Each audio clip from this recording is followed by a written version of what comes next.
Yes. Tidy up, but if we had did you have a specific question you were asking, Tyler? I think I was going to ask if they could show us how they tidy the other rooms or something along those lines. We were just trying to make sure that we didn't. We wanted to go into the right places. They were saying there were some rooms that were off, and we were asking them, can you point those out to us? Ogum raises an iron hand politely and says, "Perhaps you should leave and I'll tell the master that you've been about. I'll leave a message for him. Thank you so much for coming." And he takes a step forward and he has his hands out like, "We're walking this way," sort of like. I feel like we should walk that way. I'm going to walk that way. Let's walk that way, but let's we really would like to wait. We don't want to be late for a meeting. We don't want to be seen as a bother. You aren't on the master's schedule, and these are his private chambers, so if you would like to wait, you could wait in the foyer. And he takes another step forward. Okay, is there a place in the foyer that we should avoid or make sure that we wait until the master arrives? I'll seat you and perhaps bring you some tea. This way, please. That would be lovely. I didn't see a kitchen. Maybe one of us could assist you. Which way is the kitchen?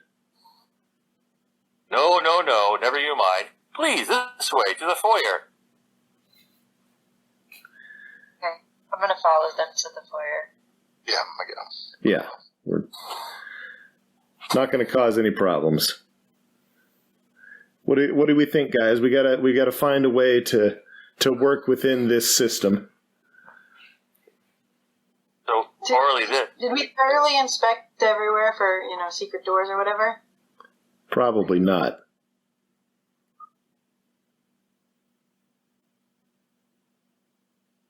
Yeah, you're expecting the master to finish. Are you going to politely leave at the gesture beckoning? If the rest of the group is following, I will also follow. Okay. So, do you guys want to walk back, put your cages back out to the next to the fireplace? Is that this here? Yep. That's the end of the tower. This is the fireplace there? Oh, yeah, The fireplace? Oh, up here? Can't you tell by my incredible hand-drawn art? Maybe?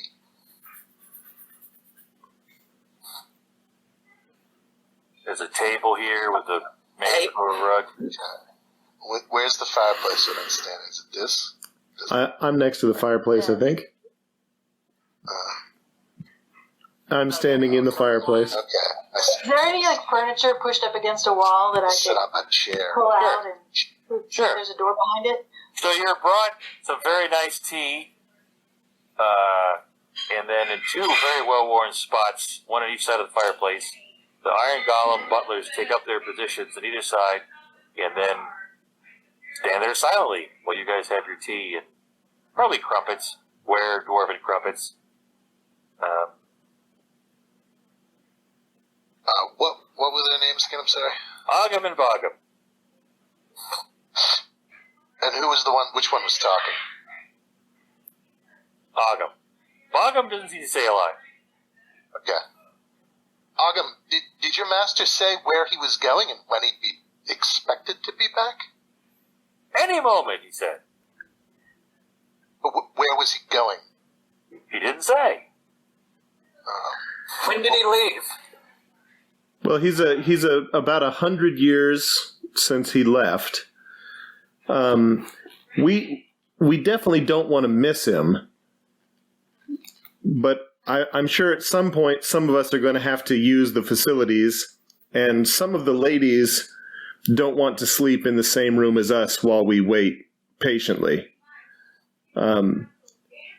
maybe there's a better place that we could have some privacy for using the chamber pot or changing clothes or sleeping, so that the young ladies don't need to be around us young men. What do you think, Agam? Where would the master place us? Well, as visiting guests, you'd probably be directed to use the outhouse. Since you aren't guests that the master said you're staying with us, you understand the difference. I don't personally recognize you as somebody. You're the friend of the master, but then again, he has had many visitors, so this is where we politely wait for visitors. And do they sleep in the chairs, or how does that work out? We bring tea to visitors, and they stay here. I've never had one try to sleep here before. Well, How many visitors have there been since the master left? None. And we're the first, then. Well, you're not the first No. visitors. You're the first visitors since the master left.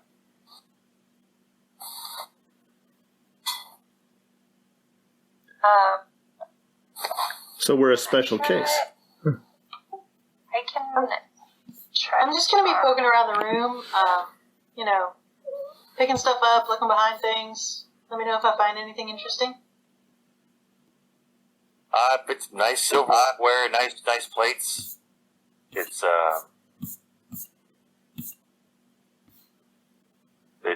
upper middle class stuff. Very nice, cozy. There's little paintings on the wall of the wizard with his friends, adventuring groups. If I look behind the paintings, it's just wall, nothing hidden going on. It's a traditional dwarven construction. It's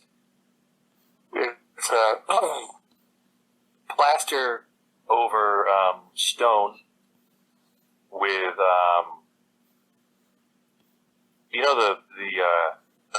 the mill work, the corning work that would be done with wood in a human house. Well, they take plaster and then they take a form and they drag it along and they make the edges and the crown molding and all that. They make it with plaster, and then they paint it.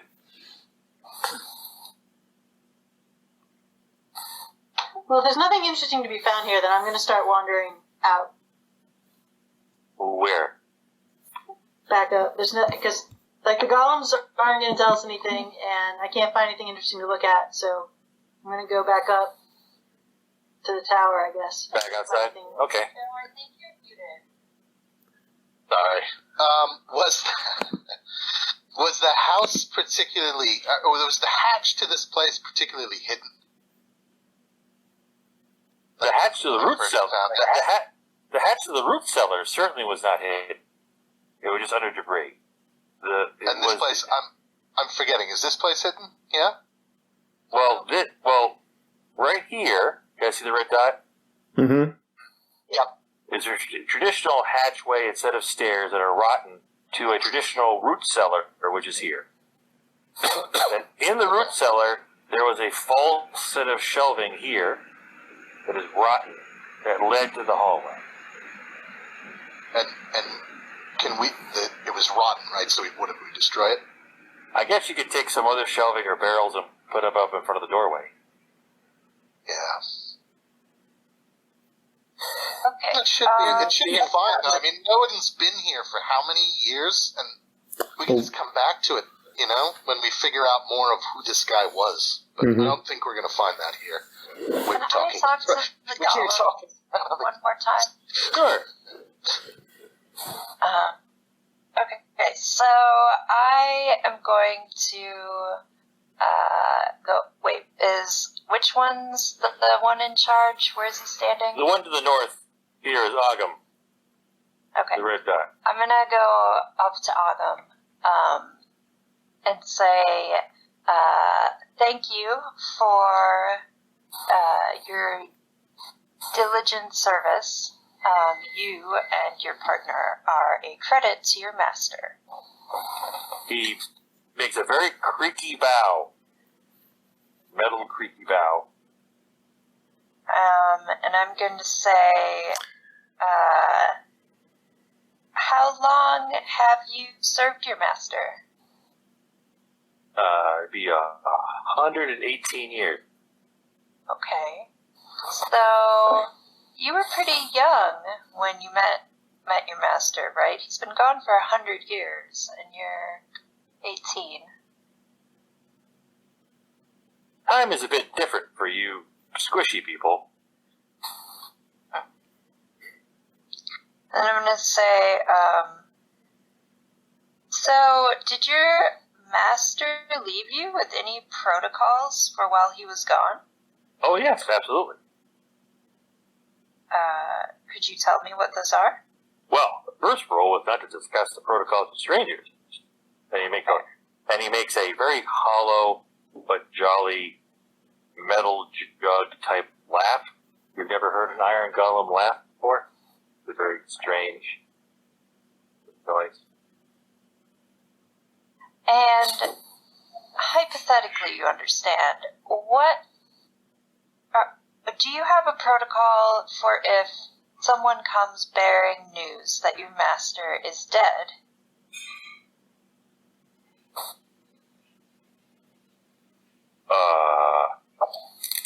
Well, you understand we are not allowed to discuss protocol.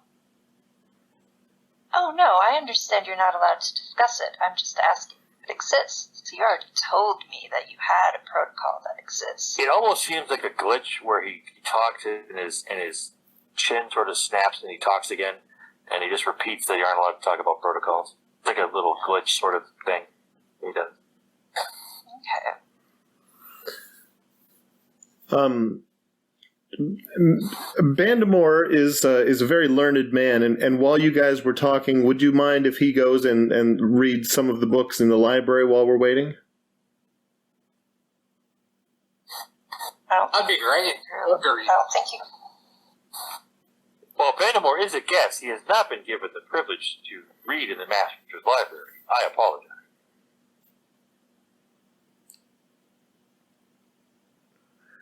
It's worth a shot.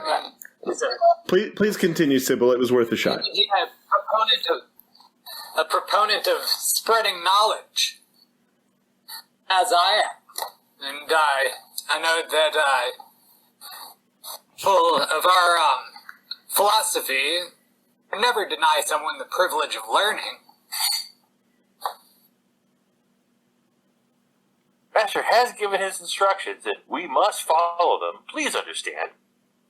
If we were to give you the title of a book we would like to read, would you be able to bring it to us if it is, in fact, in your master's library? Our master would have to tell us to do that. I'm sorry. Hey, these people don't have any will. Hold on a second. I need to go talk to Orly. I'll be right back. Hey, Orly. Oh, I'm sorry. You guys continue. I'll wait. Yes. Do you have minor illusion? Oh. That's right, I have spells now. Yes, I do. I have minor illusion. Because it might be that the wizard could just be passing through and could shout out that we could do certain things. And, I'm not sure if we know his voice or not. Yeah, I mean, we don't know his voice or who he is even. We need to get his name. I was trying to work that up. I'm sorry, I can't really talk to you about... I mean, talking to you out of game, right? Not in front of the golems. I don't know if you're okay with that, but... I have Charm Person, but I don't think it works on golems. I don't think so either. And I imagine they'd have pretty high saves versus magical effects on them. Do I know anything about golem resistance to magic? Sure, Arcana check. Okay. Golemancy seemed like it'd be pretty tough. Just gonna roll on check. Oh, no, it's this. I got it. I'm gonna learn eventually. 21. These golems are far and away so much more competent and complex than you have ever read about. So these are really pretty fascinating to me in terms of their construction. Their ability to articulate answers, and it seems like one of them is a regular iron golem. But Bogum, his brother, is so much more sophisticated than you've ever read about a golem being. Like Age of Heroes complex iron golem. Okay. And so I have no reference point for his construction or any... You would feel that to have that much intellect and invest that much training into an iron golem, then it would involve a lot of other rare materials and layers of spells. Okay. But it's not like in a style of a certain group of people or any kind of historical relevance to me. Like, can I see the handiwork on the golem? Does it look like Dwarven crash? Yeah, this is a very, very, very artisanally made Dwarven iron golem servant. Nothing that gives gives the impression of a famous Dwarven armor smith or somebody with exceptional skill that I would know historically, like the king of the runes or the forges or whatever. I don't know, but it's if anybody like that made it. It's dressed in a classic Dwarven servant style. The materials used are pretty amazing. It has wire hair and a wire beard. Individual wires put in his beard hairs. It has eyes that blink.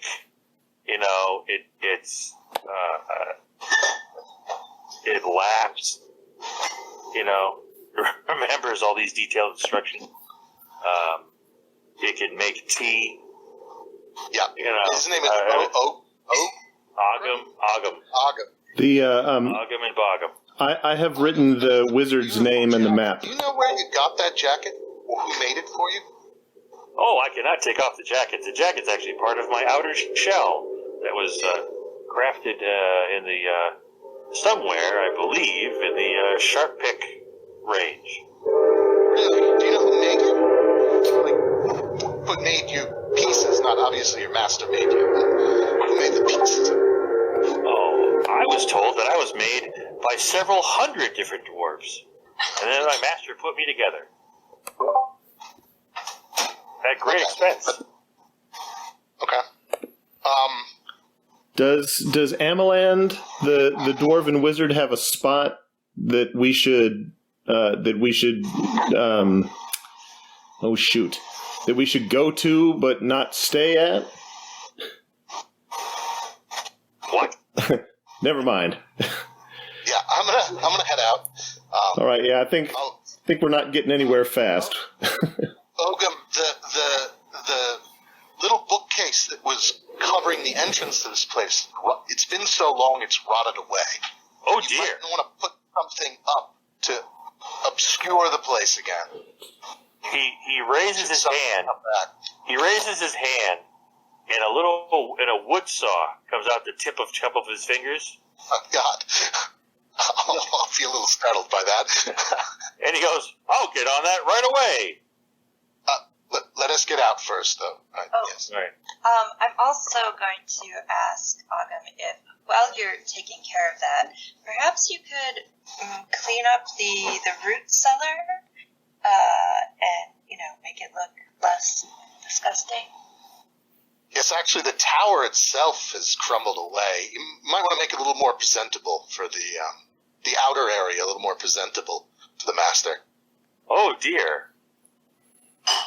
We'll see what we can do. Right. Does you say anything Maybe about... they'll both come out and we can sneak in. behind them. Maybe we've just And then we get murdered by them. lost access. The masters say anything about you remaining unseen by the outside world? Are you supposed to remain hidden? We can't really talk about our instructions with guests. Well, Ogum, I imagine you won't be able to leave this place to get anything you need to do any repairs. Is there anything I can help you with that I can get for you? We are quite Why don't you let me self-sufficient. know? Thank you. Okay. Damn it. Let's see if I could trick him into doing work for us. Keep hinting that he should fix something over and over again. Didn't work, though.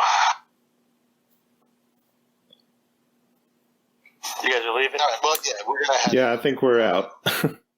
Was this all we... This was the end of it, right? This was just the storage shelter, and then the mages. There's no other hallways or anything, right? I'm just forgetting what we were in before. Yeah, anything else, like we've kind of been politely moved away from it.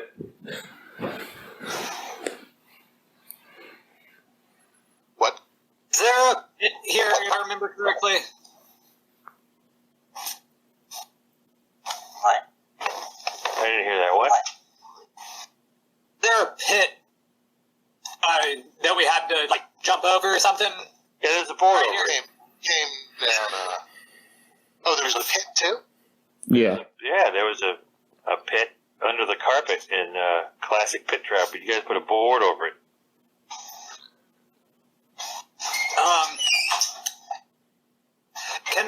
Can I toss something down there? I think I've got some ball bearings. Just sort of get a rough idea of how deep it is.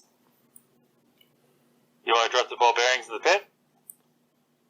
Maybe one. Yeah, just a couple of them, like not the whole sack. You drop the ball bearings in the pit, and a couple of seconds later, you hear a sharp tapping noise from up in the tower. Huh. Drop stuff back up top. Oh, do we want to leave that way? Do I see them over here where I am? I don't know how high up it drops you, though, so maybe we don't. Drops you in chains, remember? Oh, right. That's right, my staff was all chained up, or attempted to be. My 10-foot pole was all chained up.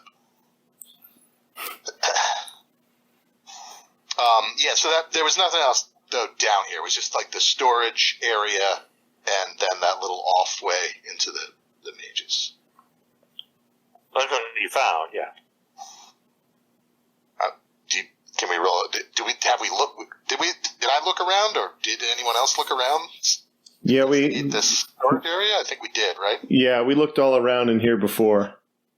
Okay, so we're done. I'm gonna just I think. roll perception while we're walking back through here, just in case I roll well and we miss something. Sure.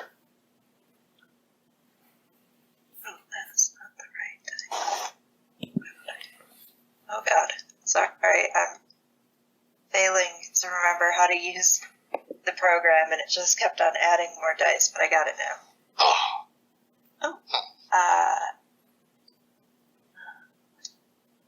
Well, I guess that doesn't really help.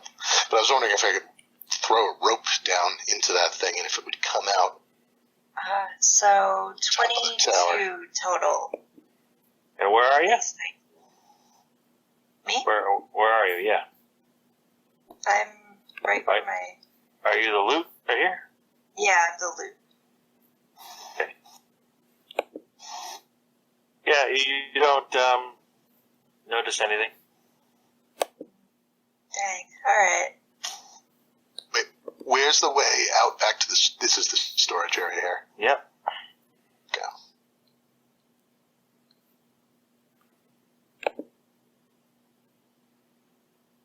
Yeah, how do we get back to the kitchen? You go back out the. You go Oh, there was a down the hallway here. This is the root cellar, and then there's a stairway here, and then this is the base of the tower. See the red dot? Oh, okay. I'm With it. sorry. owlbear's nest was right here. And then this was the big door. The trap door. Okay. And then this is the big door that had the bar in front of it. Right here. Okay. And we couldn't figure out a way to get up any further, right? Or did we? All the you see beams and pigeons and stuff. They're basically the rest of the floors of the tower are rotted out. Well, No, I it's think another. we should go back to our camp, or the main camp, Right. and maybe tell the Pudgel lady or Caladaan what we saw and see if they have any idea on this wizard. Yeah, What we do you could guys think? research too. I mean, there's got to be some. We know exactly how far back ago this happened, and we know that he's an incredible wizard, right? He has this incredible golem, and there was orders. Maybe we can find some sort of clues to who this guy was would maybe help us. Well, we have his name. Why he's here, or what he's doing. We have his name. We do have his name. Yes. What's Is his name? Amaland, the dwarven magician. Amaland, the dwarven magician. Although he probably wouldn't add those last two parts. He'd probably find that redundant. Okay.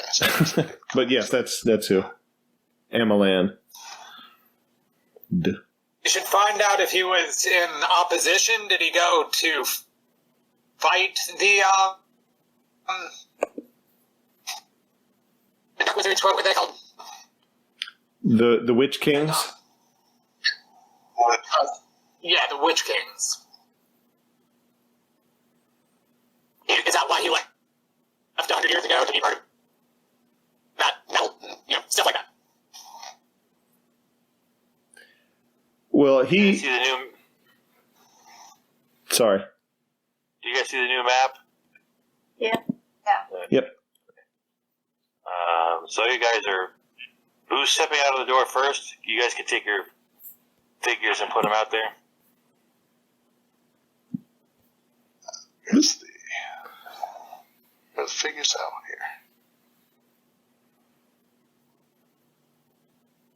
here. Is this the door? Yep. You're standing. It's sort of muddy ground with the goblin detritus everywhere. And that brown rind is the bottom of the slight hill that it's on.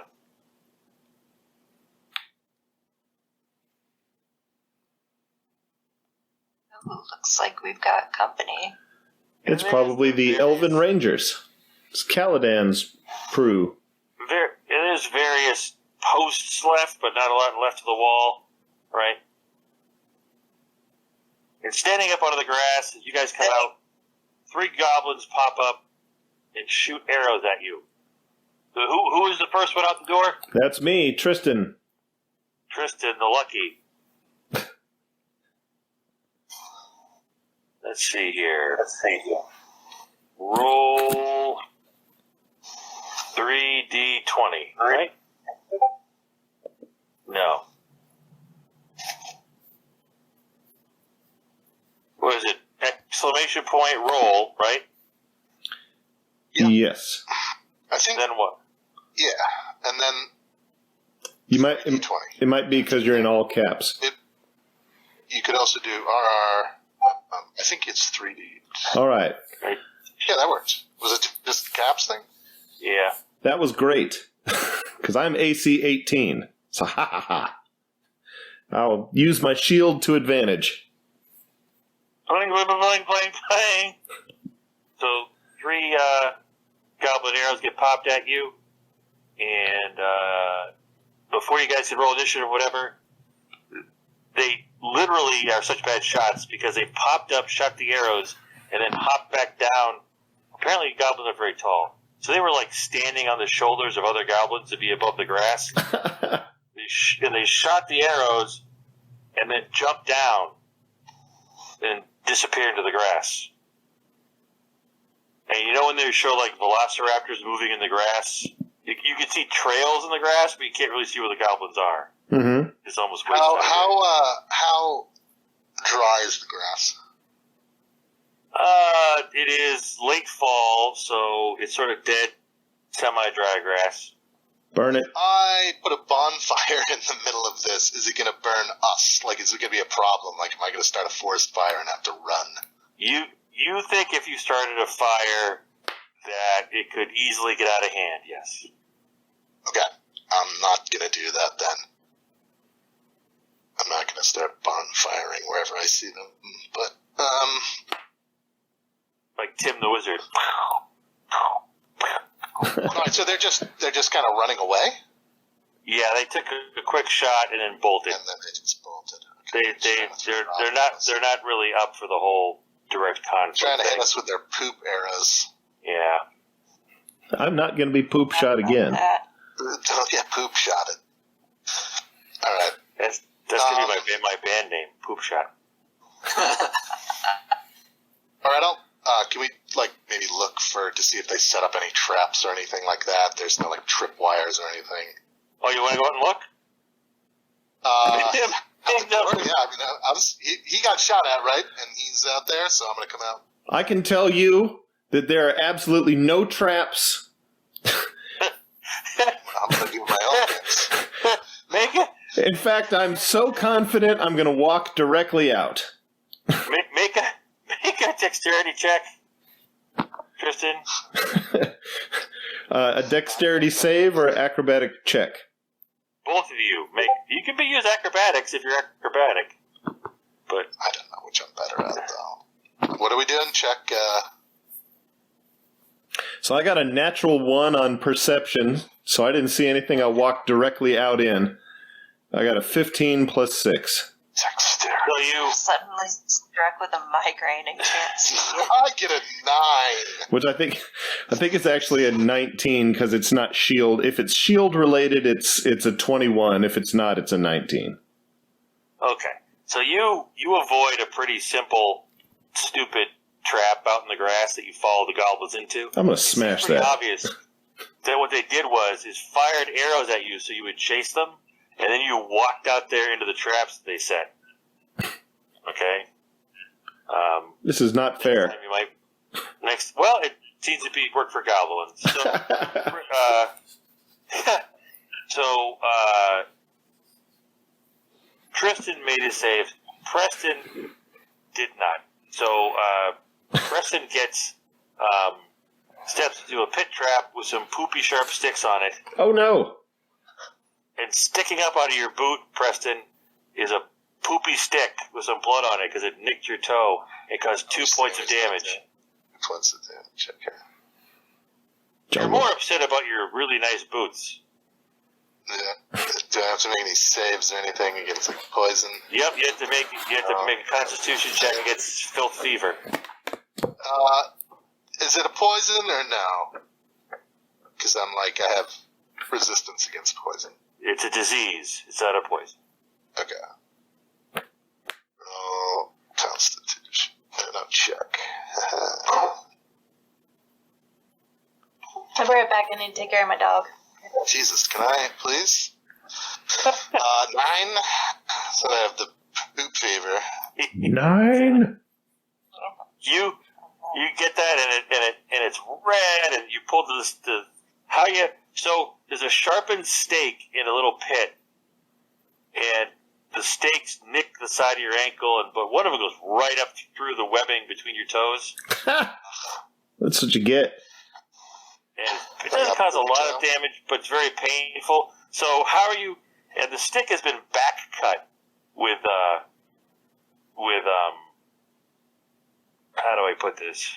Where's this? So the stick has been back cut, like with barbs, like that. Well, it went up through the webbing of my toe, right? Between your big toe and your second toe, yeah. Yeah, so what did it just rip my webbing? So Yeah. Stuck on it? I'm not really stuck on it. Yeah, well, it's up through the top of your boot. So. Oh, it's up through the top of my boot. Well, I could take my foot out, right, of my boot. and then I can take my boot. I'll pull I imagine if I duck in there that deep, right? Can I just pull the boot out after I take my foot out? You like half-ass sit down, and the stick comes out of the ground, and it's about a foot long, and it's a sharpened willow stick dipped in goblin poo, obviously, and it's had some back cuts put on it, so there's barbs to make it difficult to pull out the other way. Gotta check if I have any medical skills. The cleric does. Hey, cleric. Yeah, I can help you out. Hold on. Hey, Bandamore. Ha! Smell his wound. You're gonna have to look at this. It doesn't look good. You walk over and you're like, is that covered in what I think it's covered in? It smells bad. Let it air out for a second, then I'll come. Don't you think I should clean it off? I think I should clean it. I'm going to try to clean it with some water from my flask. Sure, you wash it off, and bits of corn, everything comes off. So. Oh, come on. PG-13 involves you describing the texture and corn chunks in poop, please. Must have been taco night at the goblin camp. Goblin camp. Okay. So, do you have any affliction? Cuttlefish and asparagus. Just point Cuttlefish. Whoa, cuttlefish on asparagus? Is that what you want me to eat? Oh, vanilla pudding.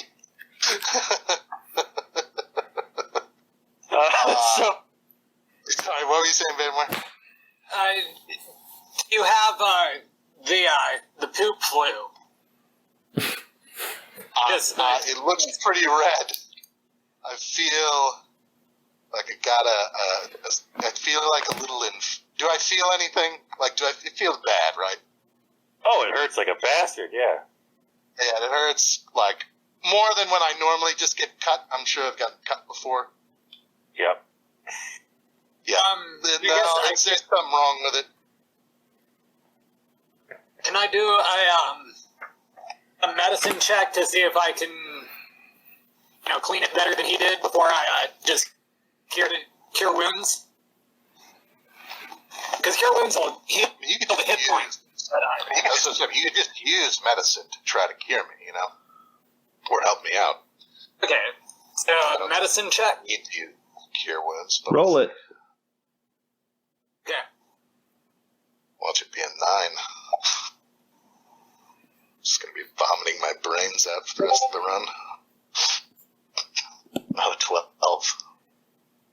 Does this 12 cure me with his medicine? Let's see here. That was not a yes.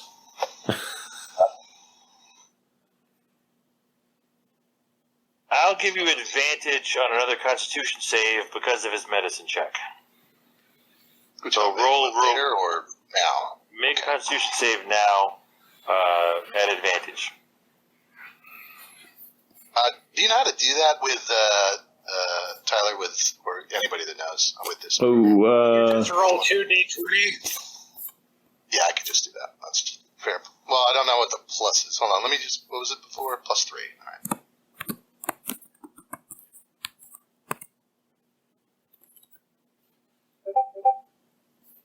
Okay, so a 21 would be the better one.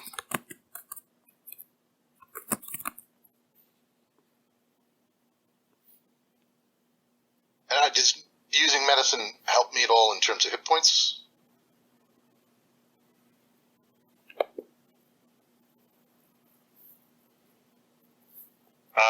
No. But you're not going to get Phil fever. He cleaned out the wound. Yay. Way to irrigate. And how many hit points do you have there, Joe? That's a good question. I look a little unnatural, but 11 minus 2. I look extra healthy, unhealthy. I'll keep an eye. I'm fine for right now. I'm fine. fine. Walk it off. Web it off. Anna, a bird lands on your shoulder. It's a mimic. The bird has the voice. It's a mimic. It's going to kill you. Stab The it. bird has the voice.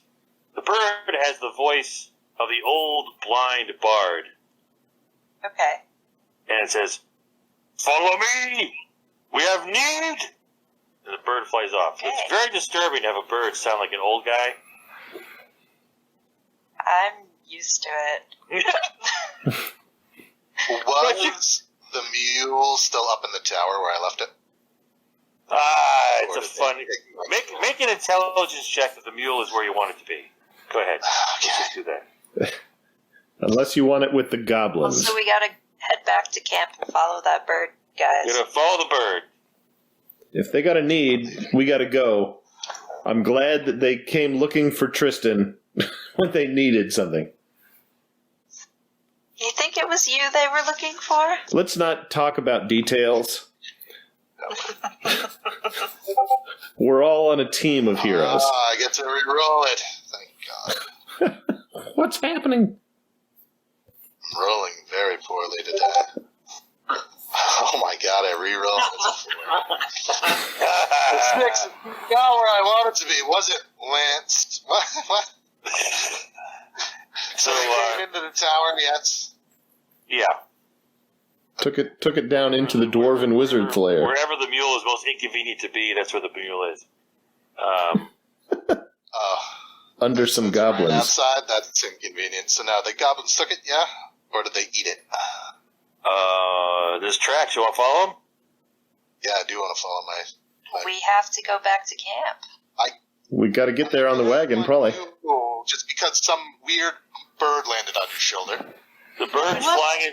The bird's flying circles around you and saying in the old blind bard's voice, "Follow, follow, follow." Holy Jesus! All right. Well, gosh. Well, let's follow him with the wagon. Let's go. How far could it be? The wagon. What? How much of a different direction are the tracks of the mule from the direction that the bird wants us to go? You want to take some time and find out? I mean, it's not obvious that, like, I don't really have any tracks. tracks are over here and the bird is over there.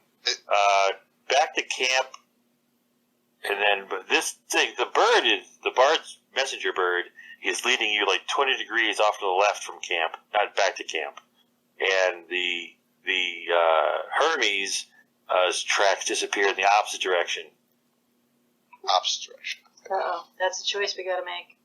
Oh my God! Why so soon? Poor old Bill. I think I telegraphed that the goblins were going to be harassing you pretty well. Yeah, but I put him inside the tower. That's why. Yeah. Yeah, so why would he be out of this I mean, house? what else am I going to do with him? What am I going to lower him down into the dungeon? Ooh. Yeah, bring him down the steps with you. I don't know. Hold on, let me flip a winch and lower him down there. Yeah, I guess. That's the trouble with horses things. You have to leave them outside, and you're inside, and the goblins are outside. Did you not tie him up? Wait, Yeah, no, I did but tie you him left up. them inside. I tied him up. I put him inside. I know. Well, let's just go get him real quick. So come out. We'll be right there. Come on, let's go. God, fine. Here, why don't you go and we'll catch up so that fucking bird doesn't follow us. I don't need Do a we wanna bird split up? shouting at us the whole time goblins have my mule. The Are there bird goblin search. track with the mule tracks, or is this just the mule wandering back to camp?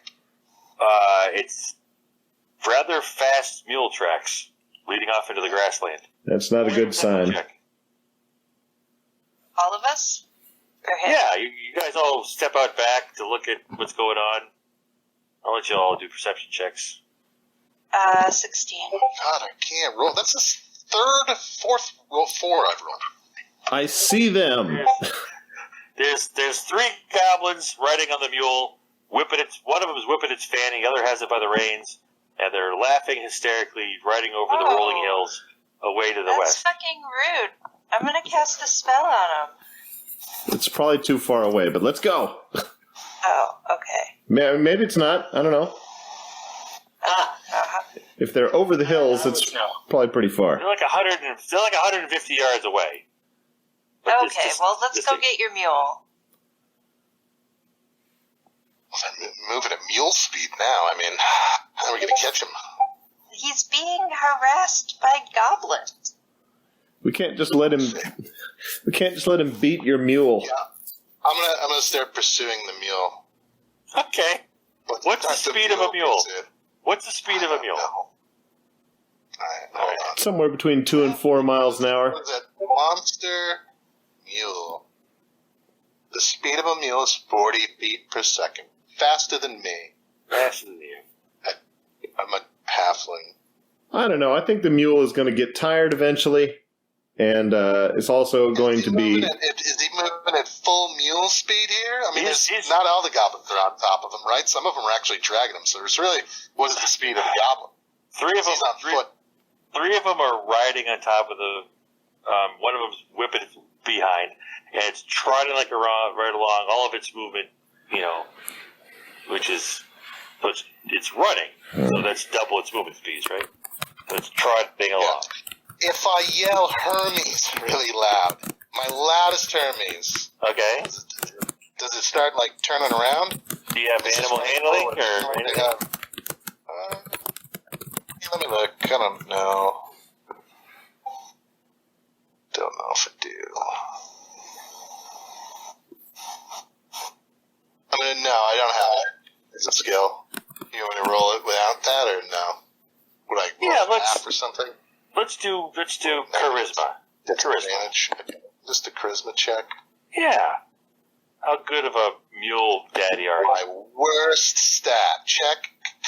Wait, I'll give you bardic inspiration. I already rolled a 3, and that's not going to help fucking any. Jesus Christ! You can. Well, I can nothing. Hermes seems happier with the goblins than you. Can I try to charm Hermes? I have charm person. I know he's not a person, but maybe I can just roll my charisma 150 and just sing at it. It's not facing you, and it's far away. So you think Hermes might be a lost cause. Alright, well then we gotta get back to camp because shit's going down and this bird is very disquieting. You make a perception check because the bird is chattering away and rattling off words and circling around your head. You make a perception check for the words that it's blathering away. As that the spell weakens, Yeah, 15 plus 3, so an 18. Definitely the word well, and definitely the word Caladaan. Oh, Caladan's down the well. Well, alright. We should split the party. Because reasons. You don't have to say. But okay. That blind mage is sort of like one of the office managers of, Agatha, Yeah. Alright, let's head back to camp. Are these goblins still in front of us? Well, does somebody have rope? I have rope. Do we want to try to get Bandamore Caladaan out of the well, and then go after this after Hermes? Well, we have to get back to camp first, because that's where the bird is. Well, the bird is leading you to someplace a bit askew of camp. Sounds like he's saying that. We gotta follow this bird. All right, I'm gonna take off by this bird, and I don't care if anyone else is coming with me. You don't want to pick up a friend. I get it. No, you don't. No. I was thinking that. I would put these two. So it seems to me like the bird is saying that Caladaan fell down the well. Is that what it sounded like to anybody else? Make your own perception check. Gosh darn it. Never mind, he's fine. An 11? I don't know if that makes it or not. Yeah, the bird at this point is simply a guide. The magic is getting a little bit weak. Nature's messenger or whatever. There's a bunch of different spells which let you do that sort of thing. Okay. You guys make your way. Everyone make a constitution check. Trotting as fast as they can to keep up with the bird. Anyone who doesn't get at least an 11 takes a level of fatigue. Oof, just made it. Looking good. Well done, team. Ooh. Nice. You guys have been jogging at night or something.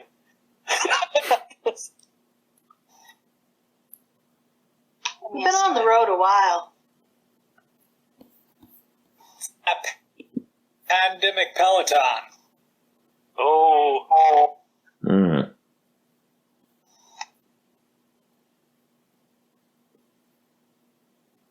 That's the worst fill tool ever.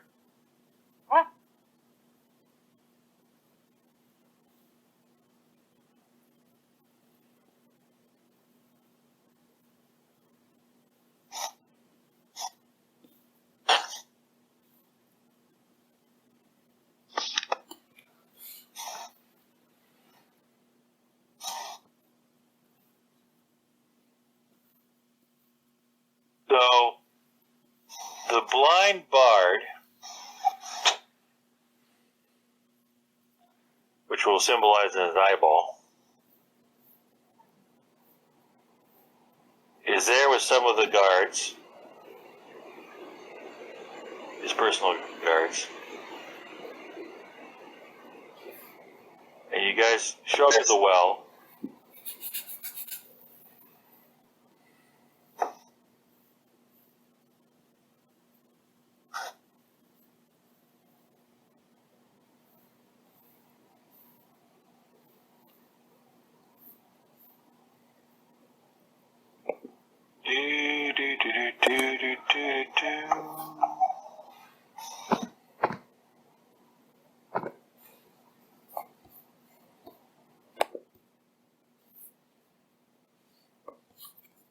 And there's three dead elven rangers, a big, gross, severed tentacle,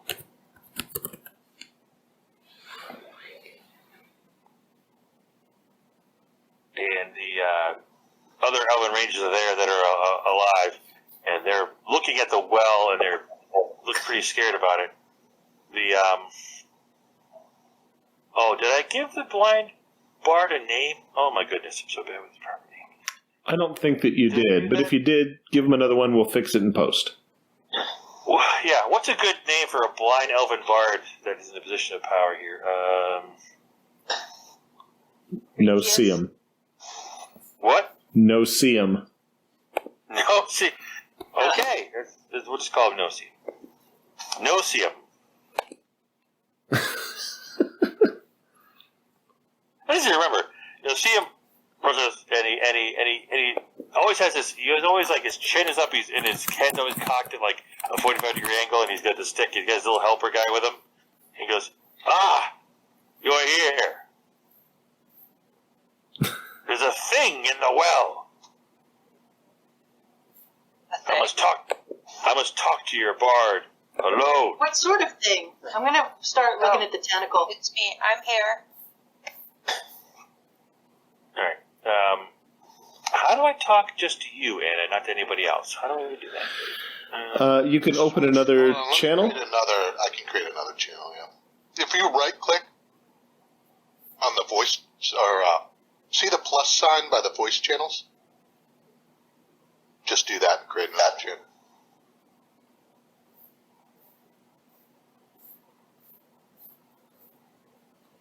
Huh. I got Just click on the words. create invite and edit channel. No, I'm sorry, don't right-click on it. there's a plus button right next to it. If you mouse over it, it says create channel. And make sure it's a voice channel, not a text channel.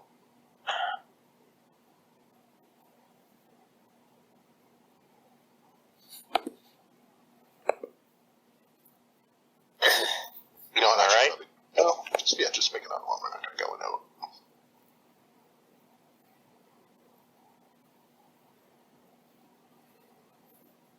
It'll work? I see it. Okay.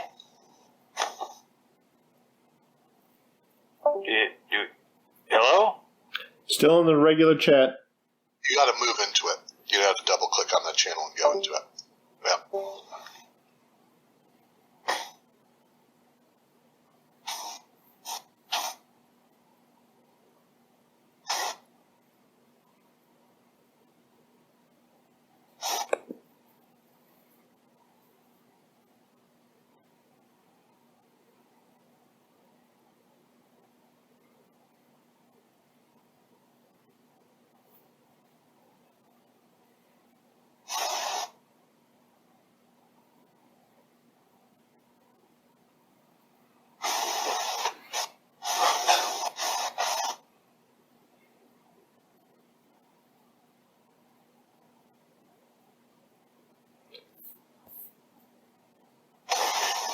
All right, if they are talking over there, I'm going to step away for a second and get a drink. Ooh, is it time for dessert already? Good thinking. Whoop. Good idea. That's what I just. You doing okay out here?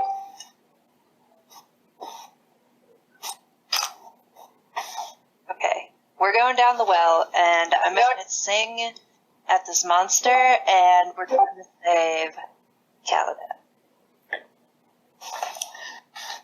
Sorry, what? Yep.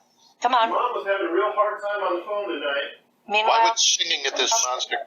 I'm not going. She was Look at how big is this not tentacle? listening. okay, bud, you can stay up here. Maybe get the knights to go get your mule, but I'm going down there. I'm going to sing at this monster, and I'm going to save that hot elf. Okay. Well, I've got a circle of death here on my owlbear thing. Come on. If the blind bard couldn't sing the thing, then Blind Bard's old, and he doesn't have a high voice. He's not a castrato.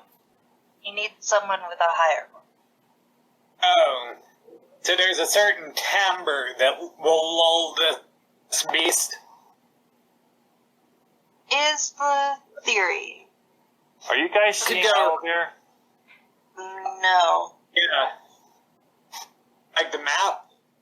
Yeah. Yeah, I've got the map. The old map. Damn. Tentacle. There we go. I said you. I was. Yeah, I know, and I said you. As I knew through the area. You yay. Do you guys move your figures? I can. Sorry, I was getting a snack. Where are we?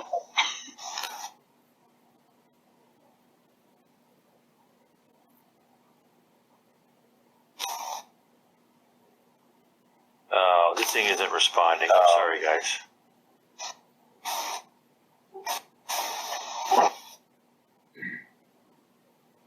Oh, did you guys know Owlbear has like a dice rolling? Yeah, you can roll dice in here.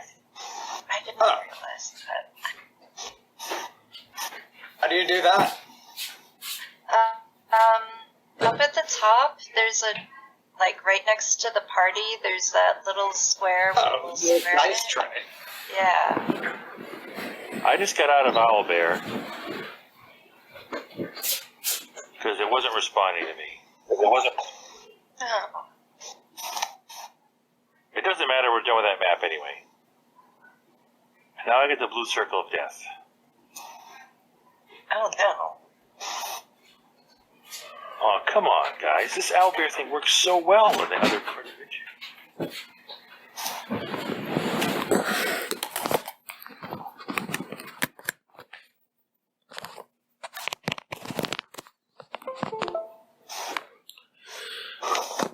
So I'm going to...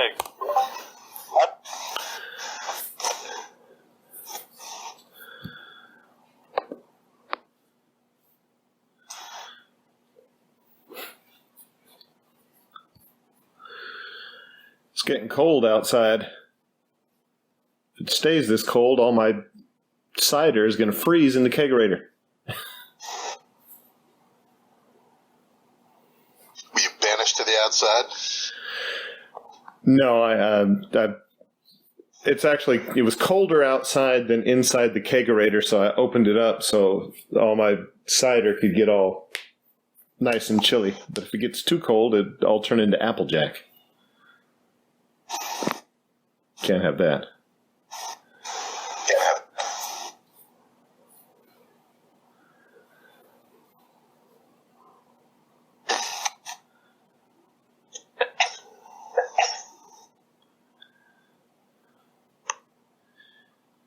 So since we're sitting here, I'm going to get nosy. Brad, where you at these days?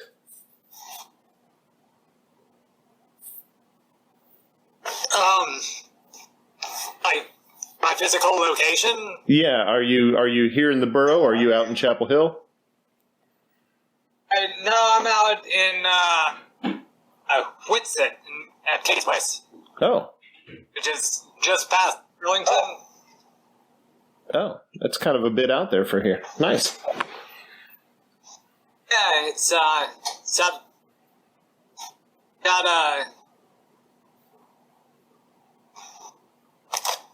spending most of my week here. I'm back in Chapel Hill for 2 shifts a week, and other than that, I'm here, and I've got a second job in Greensboro now.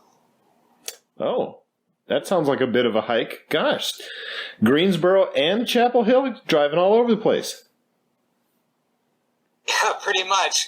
Fortunately, I get 30 miles a gallon. Lucky. That's nice.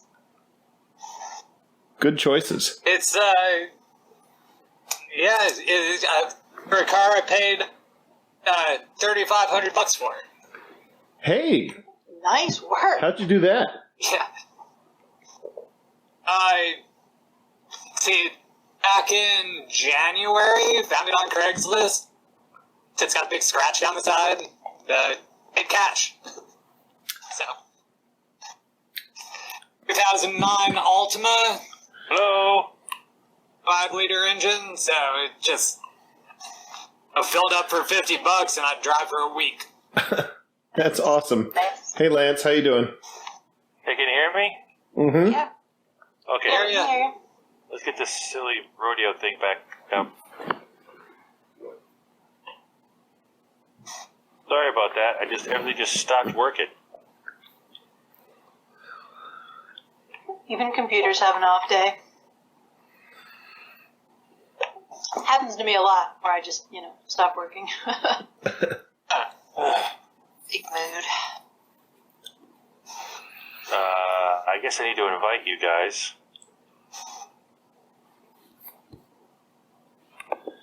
Is there a new... Oh, it got moving around. Out of the previous owlbear. Yeah, shit can that. Oh, man, I was going to loot the dead in front of all of their friends.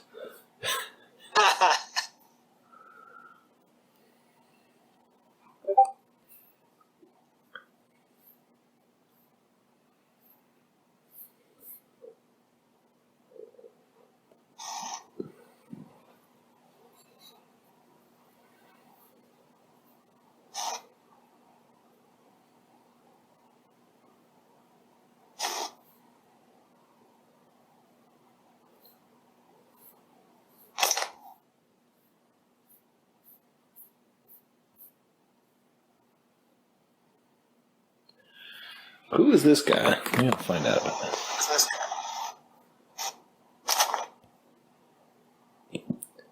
Where, there it is. Upper right-hand corner, right there. So you guys are, there's some ropes on the horses and things. The guards have ropes. How are you guys going to try to get down into the well? I'm not seeing. I can't see the map either. The white grid. Did I miss the part where they told us about the whatever had the tentacle? Told me. They told you. Yeah, I'm not going down. Where'd this tentacle come from? This thing is huge. Is this thing in the well? He wants to go down there? Yeah, Caladaan, whatever his name is, down there. Why do we think we can fight this thing? Because it's a beast, and I can soothe it with my voice. Is this the map in the upper right-hand corner where I've put my token, Lance? Yeah, if you guys, it's 7:25 right now. At 7:30, we'll come back. You guys talk amongst yourselves. We're gonna take a break, and I'll be back here at 7:30. You guys are standing around the top of the well. You have some rope, and you're talking about tentacles and ropes and how to get down there. I'll be right back in 5 minutes. Okay. Okay. All right. I'm gonna go get a. I'm going to make you a harness, and we should just lower you down. This sounds like a terrible It'll idea. be like a little singing pinata. So beyond... Caladaan totally saved our asses at the tower, right? Like, they know the real story, right? That we were useless and Caladaan saved us? No, they saw us all fighting and running.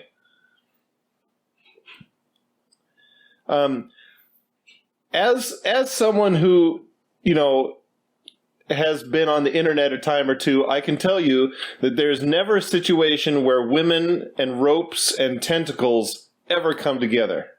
So everything's going to be totally safe. Especially for a PG-13. So that's what I say. So, what's the plan beyond when we soothe the... Assuming we're able to calm the tentacle, what do we do after that? Rescue Caladaan, bring him to the surface. How's that sound? Anybody? So just grab him and run?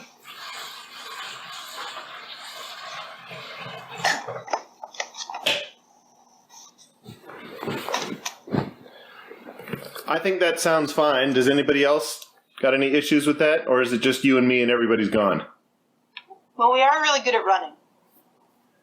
That's right. Yeah. So we're not going to try to, get any loot or trophies or anything like that? Like, we don't want to... I'm assuming that if we soothe the beast, we won't then be able to just kill it easily. Well, maybe we can. I would probably... I just think while it's asleep, like, there might be other interesting stuff down there. Always be There's prepared. stuff, I'm up for that. Yeah. I'm unclear. I feel like we don't really have enough information at this point to figure out what we're doing. I guess we're going down this well, though? Yeah, we're going... No. Sorry, we're downstairs heating up food. We'll be right up. So yeah, we got to go down this well for sure. We got to find out what it's all about. No. But it's a well, right? It's just a well. I'll lower. We'll make It's a harness. well with a giant and we'll tentacle lower come out. the person down. I'm not going to go into a bottomless hole of dirt. And unless there's something down there, and you know what? She'll be able to see if there's something down there. Because we'll Can you make an archaeology or history check when you're looking at the well, please, Preston? yeah. But what if there's pottery shards? Huh. People throw all kinds of things down wells. You don't want to miss that. I can certainly cast light on anything going down the well just to help with it being able to 17. see. 17. Good roll.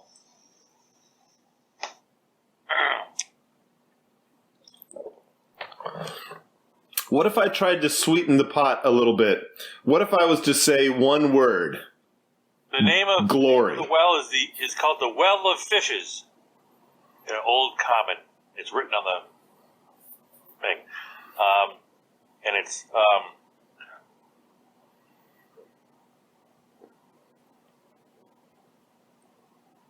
Yeah. What if I was to say glory? Would that do it for you, Preston? Because it would do it for me. Preston, he saved your life. You want me to go into that hole for glory? Absolutely not. I see what you Caladaan did there. saved your life, Preston. You owe him. Absolutely not. Look, I'll lower you down in there. Fine. Make you a harness, but it's a well. Let's wait till he says something. It's like, oh, it's actually the entrance to a magical underland full of gems and ancient archaeology. Because I'm doing a history check, so we'll see what he comes back with. Oh. He said it was the Well of Fishes, which was odd because it was securely locked. There's something very old in there, Preston. Don't just you as want you're- to see it for yourself? So Preston folds his arms and puts his chin up and stomps his feet and talks about not going into a well. And then you feel this hand on the back of your neck, Preston. What? You feel a hand on the back of your neck. Okay. And the old blind bard, picks you up off your feet almost. And he goes, in the first age, a great mage turned the very earth into mud and washed over an ancient evil temple and buried it. And then some fool found the water there by dowsing and tapped a well into it. That's what my history check did? Why is my history check so violent? No, that isn't what your We history gotta check. go. That's the blind mage. Or bard. Polly. Where is he throwing me? Down? Down the well. He throws you back down to the ground. He goes, Oh, he's I thought he was taking me to the well.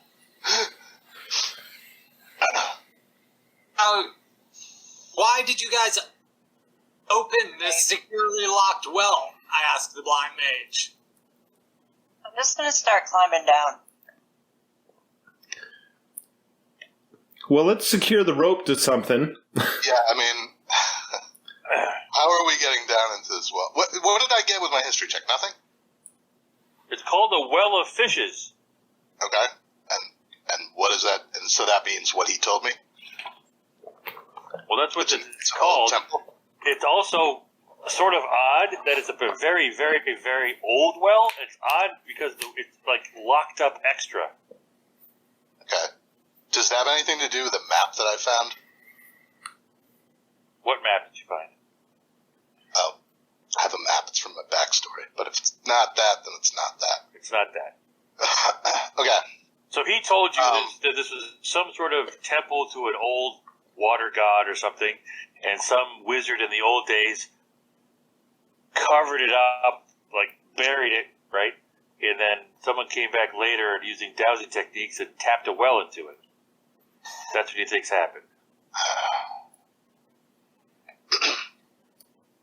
Why did you just open this back up? I want to ask the blind mage, why did Caladaan feel the need to open this well and cost these 3 rangers their lives? I can only think that the forces railed against us have awakened something from here that perhaps we can put back to sleep.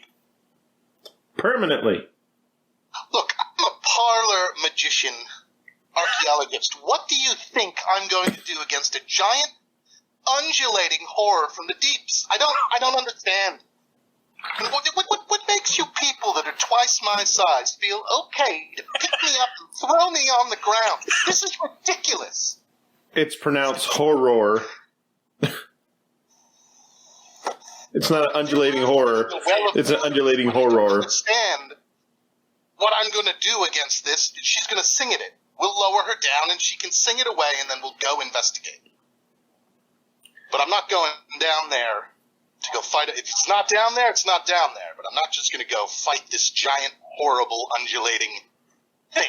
I don't even know what it is. So do you have rope? Sybil, Do you have any way to get us down, Bard?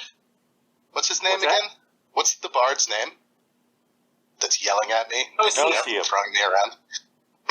Nosium, do you have any way to get us down? Could you maybe help us here? Get down there? He reaches into his pack and throws you a ring. Bring it back!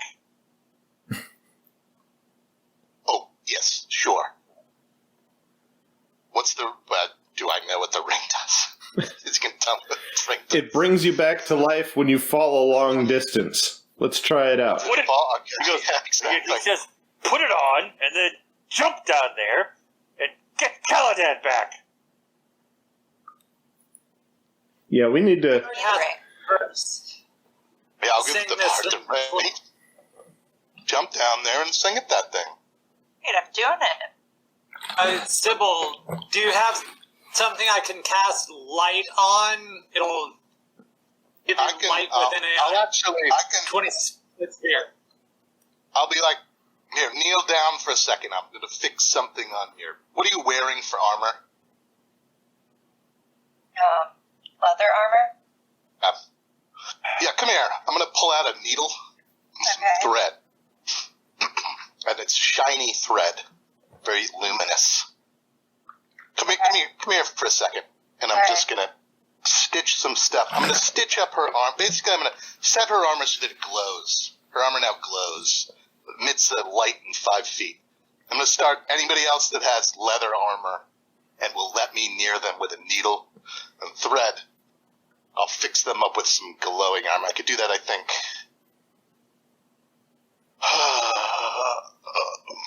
Let me see how many times. I think it's my intelligence modifier. I mean, I also have dark vision. Oh, yeah, you don't need it then. I wouldn't do it to an elf anyway. Well, I do. I'll do it to your... What are you wearing? Chainmail. You can string it through the chains. Helmet? I can do it on a helmet. I can do it on your sword. What do you want? How about my shield? Okay. Anybody who wants to see further, I can cast light on one person that'll give you a 20-foot sphere of bright light. Maybe put light on the shield, and I'll put light on other people's stuff. It doesn't have to be leather armor. Anybody that wants a light source that's 5 feet, I can do it 3 times. That sounds good. Let's secure the rope around the outside of the well so we have a chance to get out. And here's my shield. Don't let it out of your sight, please. I need that to live.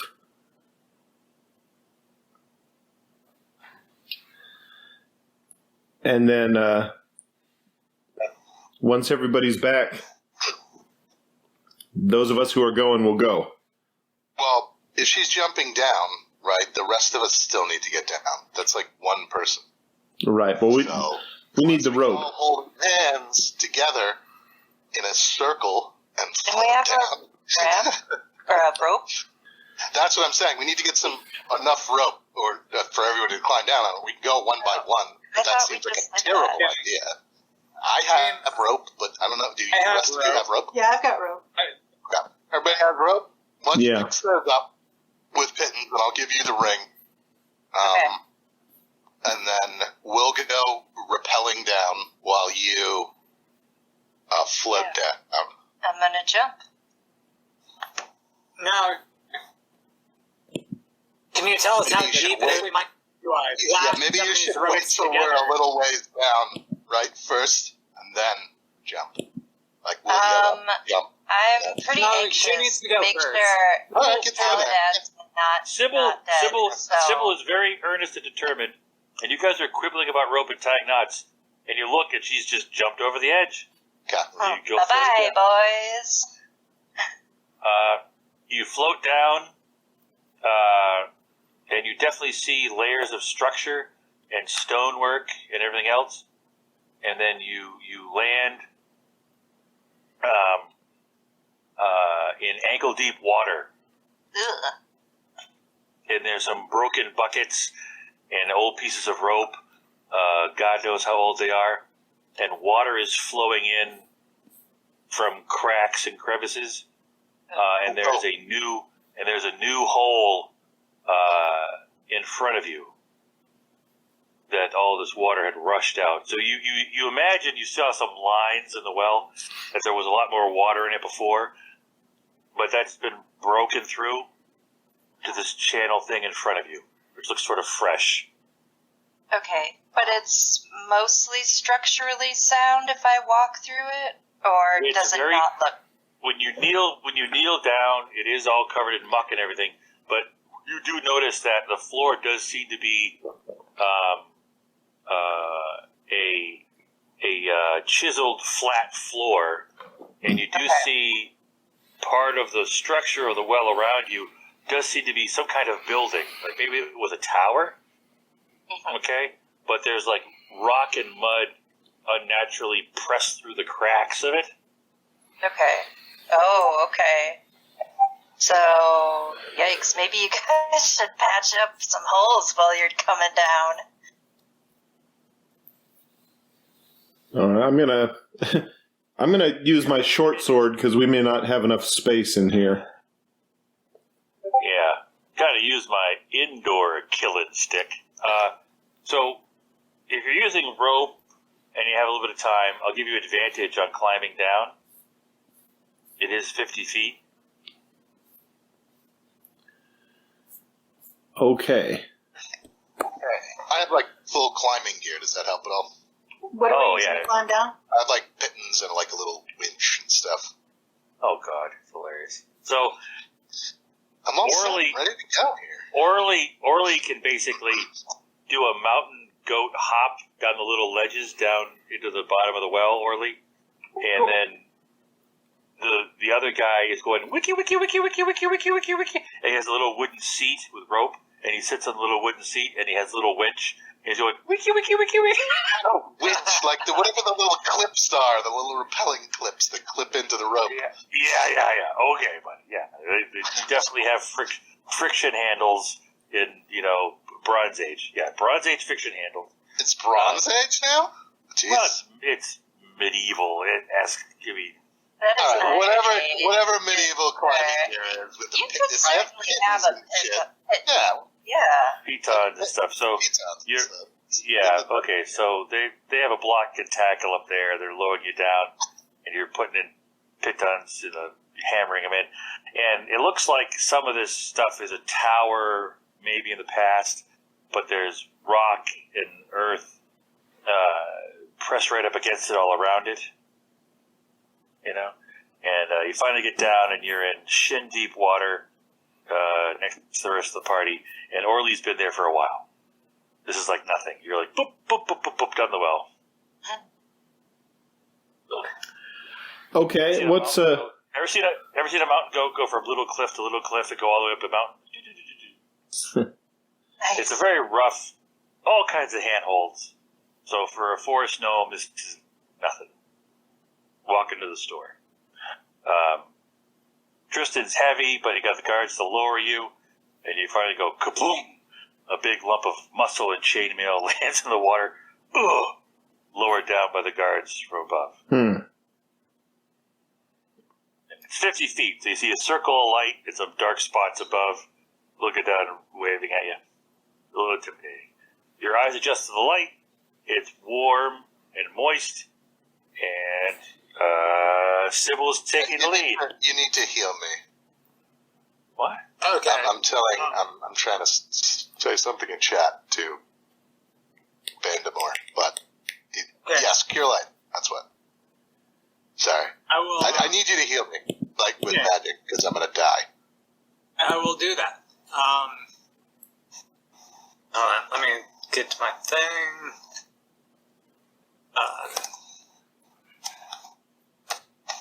Unless we had time to rest at this point, because my false life is going to go away, and then I'm not going to have any points. Nope, I got you. I'll cast Cure Wounds on you. Wait. When I lose my hit points from false life, I lost the false life hit points first, right?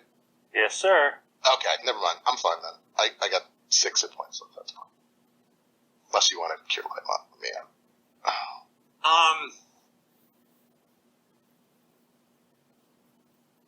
I'll wait, I guess. I was just messing around earlier and cast less. Okay. Let's say I've got one less spell slot, then it's going to say I've used one of my spell slots for the day. Okay. So, Sybil, as you leave your bickering cohort behind you, you enter the cool, still tunnel. Ooh. The water is flowing from behind you to in front of you. Okay.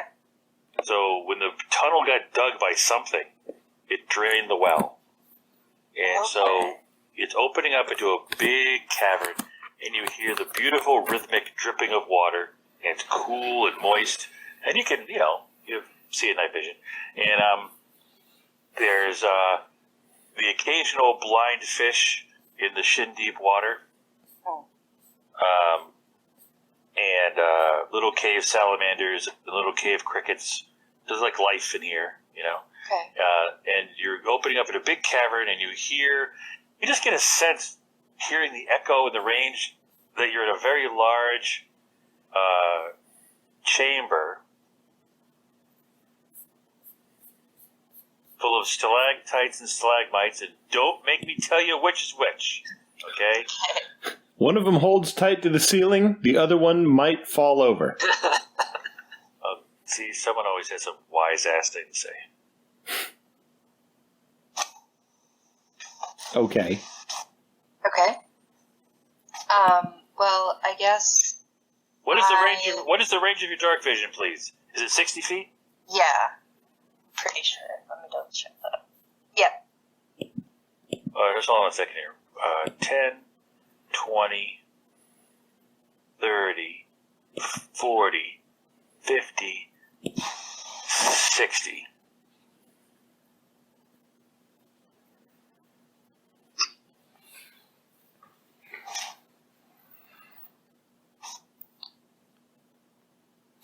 I'm going to run up there and ruin that dark vision if you don't say something. Wait. Hold back for a second while I see what's in front of us. Yes, ma'am.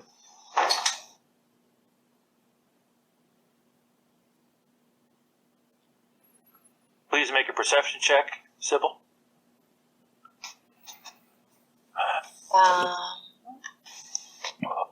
16 plus 3, so 19. Less wear off? What? Did the bless wear off that, what's his face cast? Bandamore cast? Oh, that was like an hour ago. Alright. I was just messing around with the aberration. I did not mean to cast that in game. Hold on. I just need to check something, guys, so don't move your characters. Just hold on a second.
So,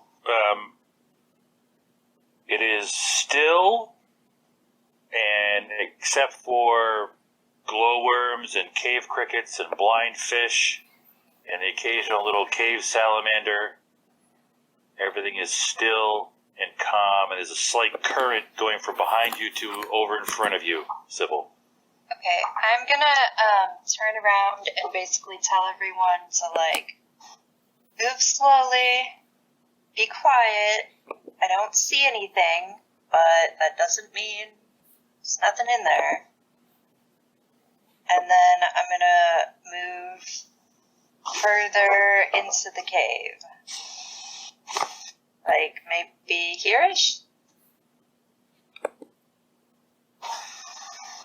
And I'm also gonna take out my lyre in preparation of needing to sing.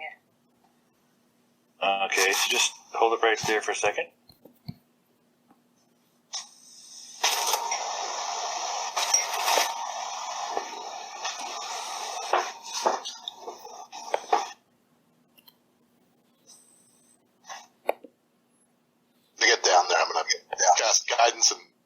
on myself again.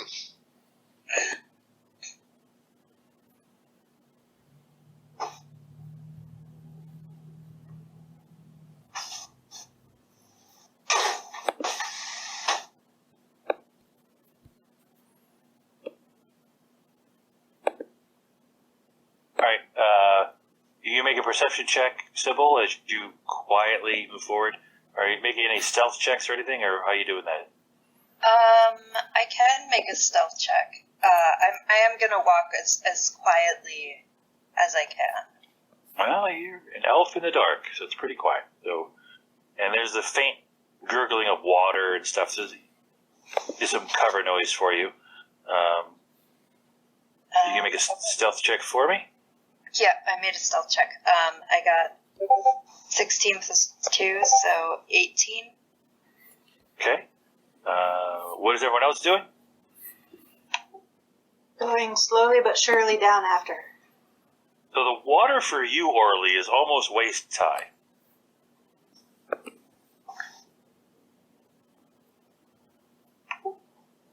Is it? How cold is it?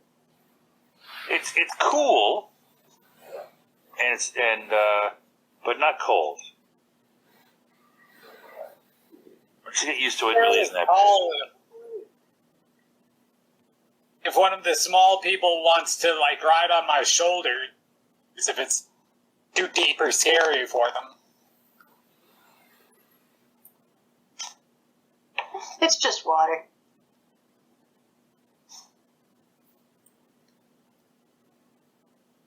Thank you. Make a perception check, Tristan. Okay. And where's Joe's character? Everything is perfect. I forgot about that thing. Do we have another link for this? Is that what we're doing now? We're in the Owl Bear Rodeo. I put up a link. It is above your history check of 17 in the general. So scroll down to the bottom and come up to... Where am I? Yep. So I rolled a 3. Everything is smooth sailing. Right. What's your armor class, Tristan? It is 18.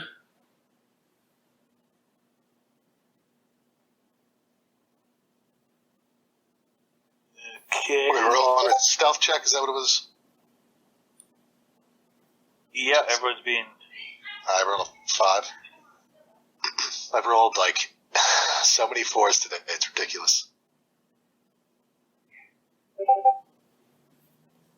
Doing pretty good. Got 19. Hey, well done, team. I'm there. I don't know I'm there. You don't know you're there. I forgot you were even in here. My Get guy. into that wormwood wine. Oh, my guys.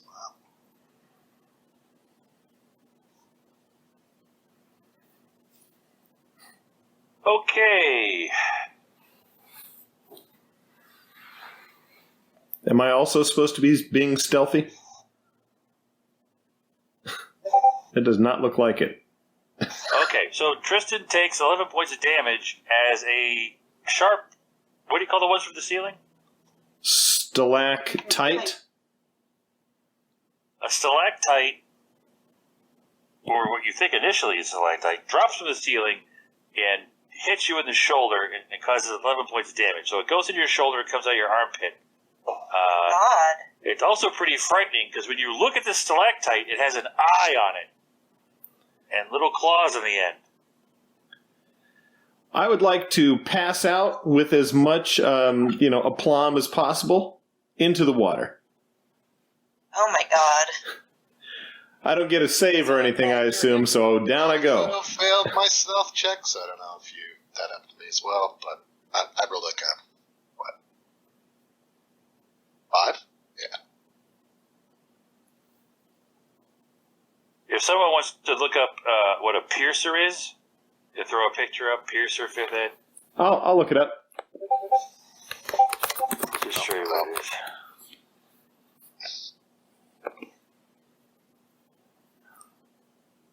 They don't seem to have any very good ones here.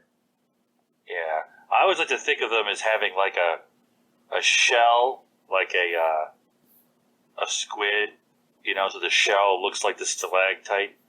That's gross. That one's gross, though. It looks like a little maggot.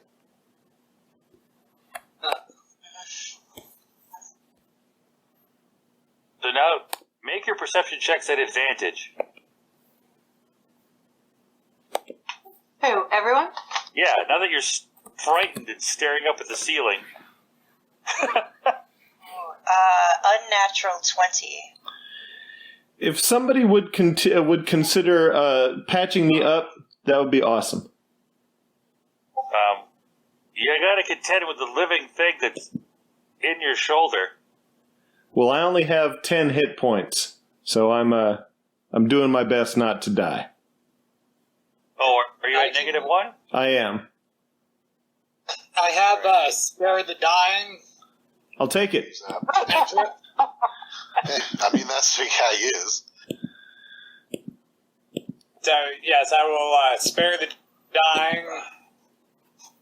Can I start singing? You're stable. Hope that it helps. Thank you.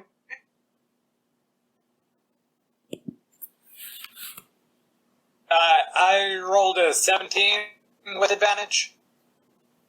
So when you start looking up at the ceiling, cradling your friend in your arms and doing your healing thing, you do notice that some of the stalactites look like this thing, and some look natural. Now that you're really looking.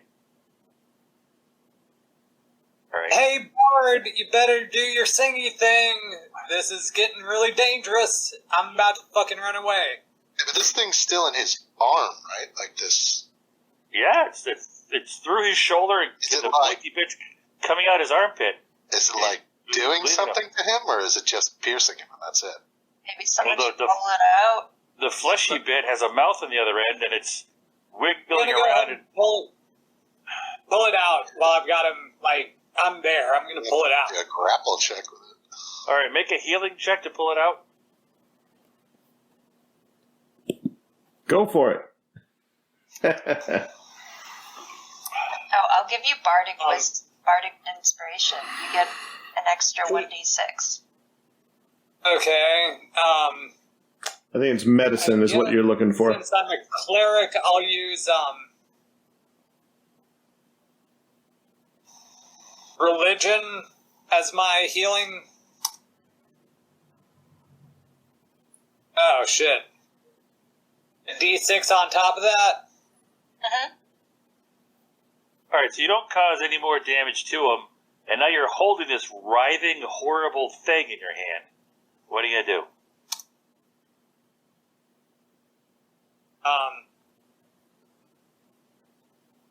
I am going to cast,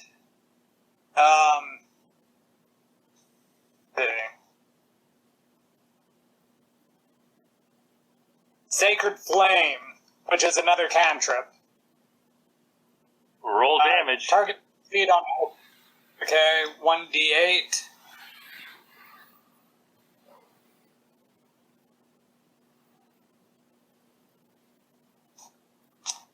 So you burn this thing into ashes, except for the sharp, shelled part of it.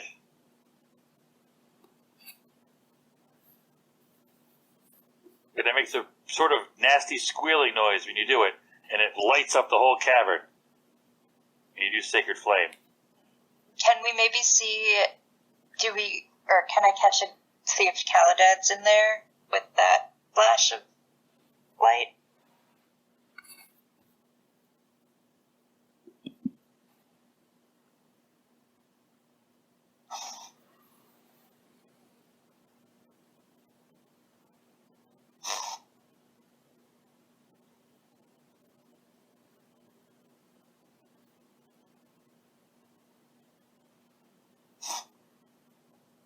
Does anything,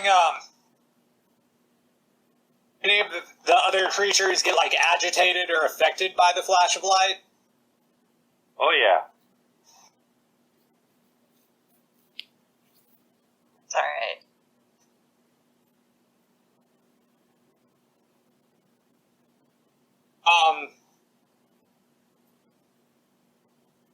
How much do you weigh, Tristan? With all of my equipment, probably about 200 or 300 pounds. Shit. But you can throw away whatever it is that you don't think I need. I'd much rather live than have my stuff. Let's all move back if there's things coming. As there's things coming at us, or no? No? That's a weird no. No-ish? I want to grab Tristan under the arms and start dragging him backwards. How fast? My normal speed is 30. How fast can I move if I'm trying to drag him? He sort of floats a little bit in the water, and you get rid of all of his unnecessary crap. Like take your dagger out and cut the straps to his armor and whatever, and he's sort of I'll floating. help him with that too, so Yeah. screw it up. I'm gonna keep I going. mean, I just want to get him back into this main chamber, like through the little tunnel we came through. Not trying to pull him up the rope. Yeah, it's only ankle deep water in there. Yeah. So you get him back there, and you hear, "Do you have him? Do you have him? Do you have him? Do you have him? Do you have him?" Yeah. Yes, I do. I say, and I'm going to tie Tristan to the rope and say, pull him up. You are so sneaky. They pull him up. I owe you big time. They might throw him the fuck back down. That would not be cool. We'll get the other one.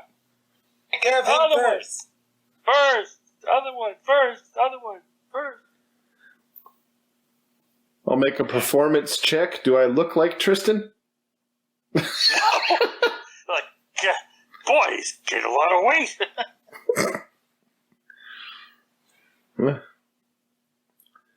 See you later, team. I'm going to Give him hell. back to the edge of the tunnel.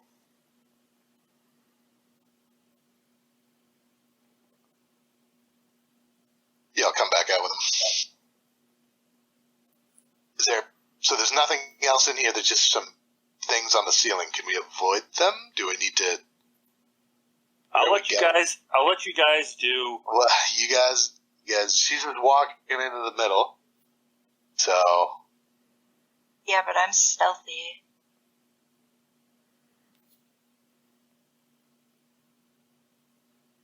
Let's just go around the table. So, Sybil, what are you doing? Did I see where Caladaan was when the light flared up for a second? You see this room full of stalactites and stalagmites. The water is a little bit deep. It looks like the water has rushed in here pretty recently. And then you hear the water flowing in front of you, and you think it keeps going on the other side of the room. There's two exits to the room on the far side. So I am going to, I guess, stealthily and with great awareness of where I'm going, make my way across the chamber towards the lower of the two. Okay. I'm not sure how far you can take my... Well, it's the water's almost waist deep. What's your movement speed? I believe it's just, 30? Whatever the standard speed is. Yeah, so to keep yourself steady and with the uneven bottom and the rocks and stuff, you can go like 15 a move. This is definitely waist deep water for you, Orly. What are you doing? I was going to follow her very carefully. I can also wait to move until Orly catches up in case she needs to, climb on my shoulders or something. Okay, and what are you doing, Brad? I am You going come back and the to- ladies are starting to wade into the darkness.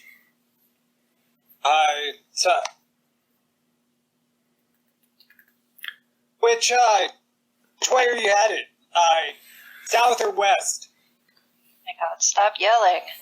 Hey, which way are you going? South, west, west.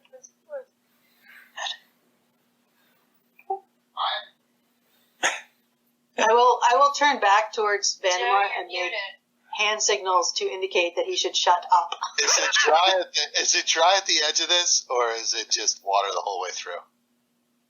It's water. Okay. Are there any bad stalagmites around the edge of the cave? Perception check. Okay. Here's what I say. No, and then it's yes.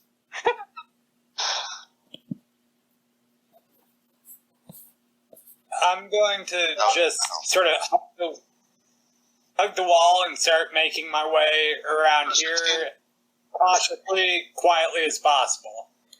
Okay. Yeah. If this is clear, I'm going to go this way. Right? Around the outside of the edge of the cave. I don't know if I just trashed my icon. Cool. Figured out how to do it, though. Yeah, there it is. Is there, is there anything around the edge with whatever I rolled 15, I think? Would you please put, where are you? I don't know, because you're not telling me whether the edge of the thing is clear on my perception check. You perceive it as clear, yes. Okay, so I can go around the edge of this. So yeah, I'm going to go. Do you want me to move how far I move in a round? You get half movement. Half movement, okay. And this is what, 5 each? Yes. Okay. Okay, so now we can everyone knows what half their movement is. Everyone knows that each square is 5 feet. So we're going to go right around. You guys tell me, you move your figures, one move at a time, right? Starting with Sybil. So your next move is what, Sybil? 5, 10, 15. I'm going to move right there, very slowly, very cautiously. Orly, did you get on my shoulders? I mean, I need a few rounds to catch up. Oh, okay. You would have caught up, so you can follow her path. Yeah, I will do that. All right. Well, she's on her shoulders, so. Yeah, we're going to say you're up there. All right, so you're there, ladies. And then Brad, half your move. You can move up to half your move. Right. Does Preston want to hitch a ride too? Because I can move a little faster. Yeah, get up. Let me get up. Fine. Whatever. Come on, little guy. All right, so I'll walk up to him and get on his shoulders to turn. And I'm going to kind of guide him down. Do you have a shield at all? No. Do you have a shield? Mine's probably sitting in the water, glowing. Yeah, is his shield? Can I grab his shield? What's his face's shield? It's somewhere in the water, dude. Okay, can I find his shield when I was back here? It's glowing with light. Yeah, it is. Okay, then you go back and pick it up. Yep. Yes, okay. All right. I'll hold that above myself while I try to, my 16 perception check tries to get us across the wall.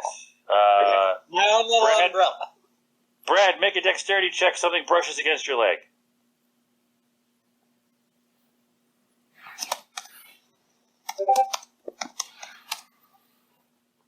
Ooh. I got 7. Okay. Make a dexterity check not to fall off his shoulders as he's panicking and wrestling with something in the water. Preston.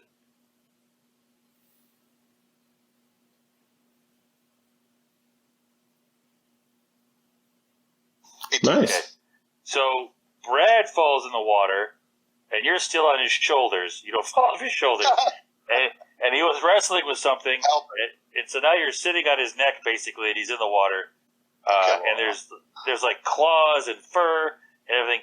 And it's Caladaan's owlbear cape that you found. Sweet. Is Caladaan still in it?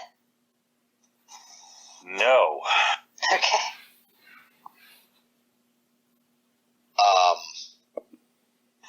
Shit, is he in the water? Hope not. Look around the immediate vicinity. While I'm already. Just cast light in the middle of it. I mean, we're not stealthy at this point. We're taking half an hour to get across this room. We've already thrashed around while you wrestled with a cape. You got the light spell already on your shield. Light on the cape itself and look around. Cast in the. Oh, okay. Alright, I'll just reach down and cast it on a small river stone. And throw it into the middle of the room so we can see all the water.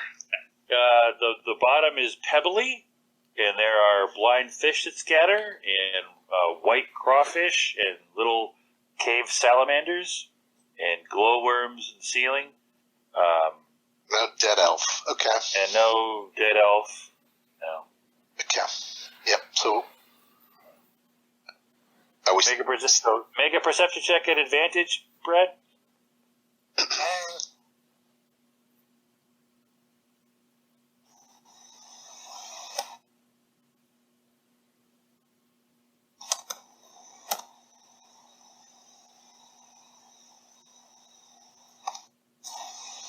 I type really slow.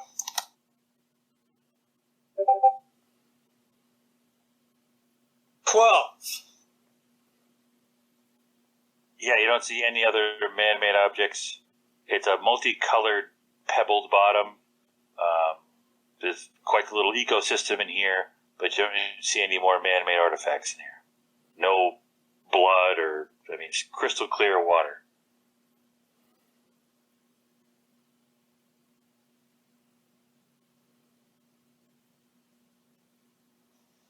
How are those piercers on the ceiling looking? You definitely see where they are, and they're pretty easy to avoid. Okay. Now that you got some light in there, and they know that you know, and they're like, they're moving around and stuff. I mean, I wouldn't take a nap in here, but you guys are, you wouldn't camp out in here, but you're moving around, and they know that you get the impression that they know that the jig is up, and they're a little frustrated. Can I kind of shrug on that owlbear jacket just to make sure I get out of here with me? Yeah, it's a lot lighter than you thought it would be. Excellent.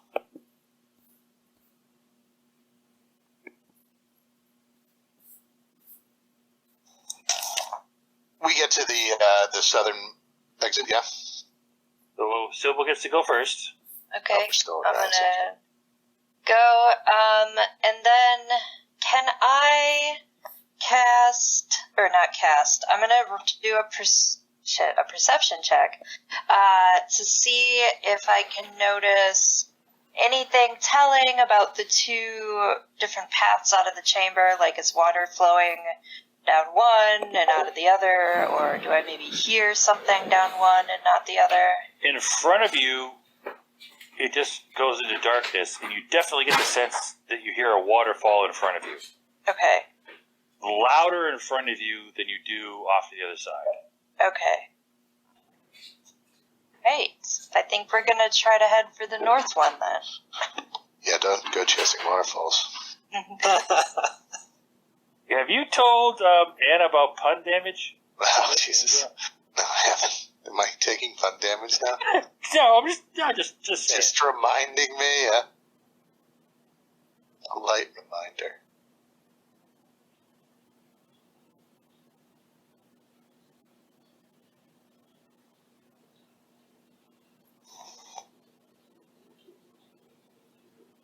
Okay, Orly, you're just sticking with Sybil? Yes, correct. Okay, and Brad, where are you going? Alright, I'm going to, since, the place is... Stick to the edge of the wall, right? We already looked at that's clear. So let's go that way. Oh, okay, yeah, so but... Master Blasters fall on the edge of the wall. You're going this way. 15 feet. Alright. Okay. I'm not going with him because I already made my perception check. I'm just going to stick to the wall. Okay. It's about waist high for you. Definitely belt buckle high for you. It's a little under waist for Brad. Go right around again. So where are you going, Sybil? I'm gonna actually try to make my way up to the other channel.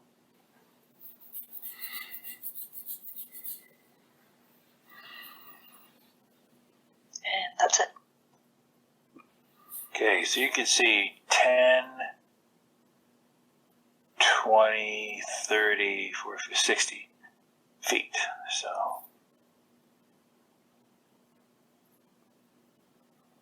for the first time, you see a very regular wall, Sybil. Okay. So right here, this red line here, Yeah.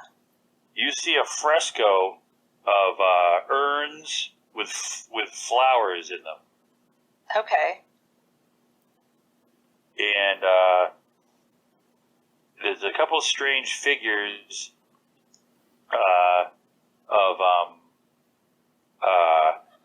women, but they have instead of a mermaid being like one fishtail, they have like a fishtail for each leg.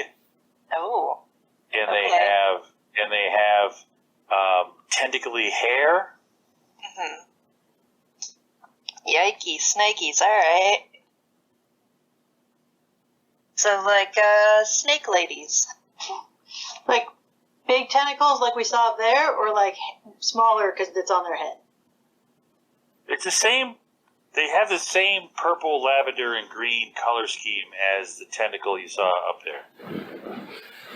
Great, this is going to be great. No problem. So the figures are mixtures of women and various aquatic nastiness, basically.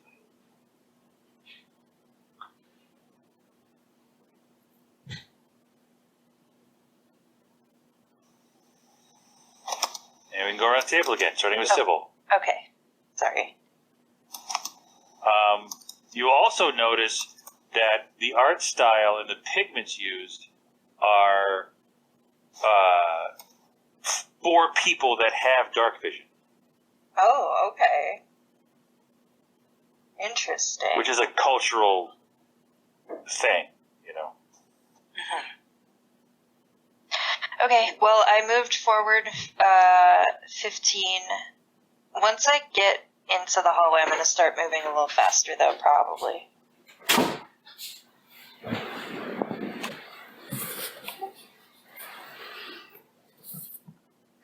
So that's definitely a regular man-made or, humanoid-made wall that you see going back over there.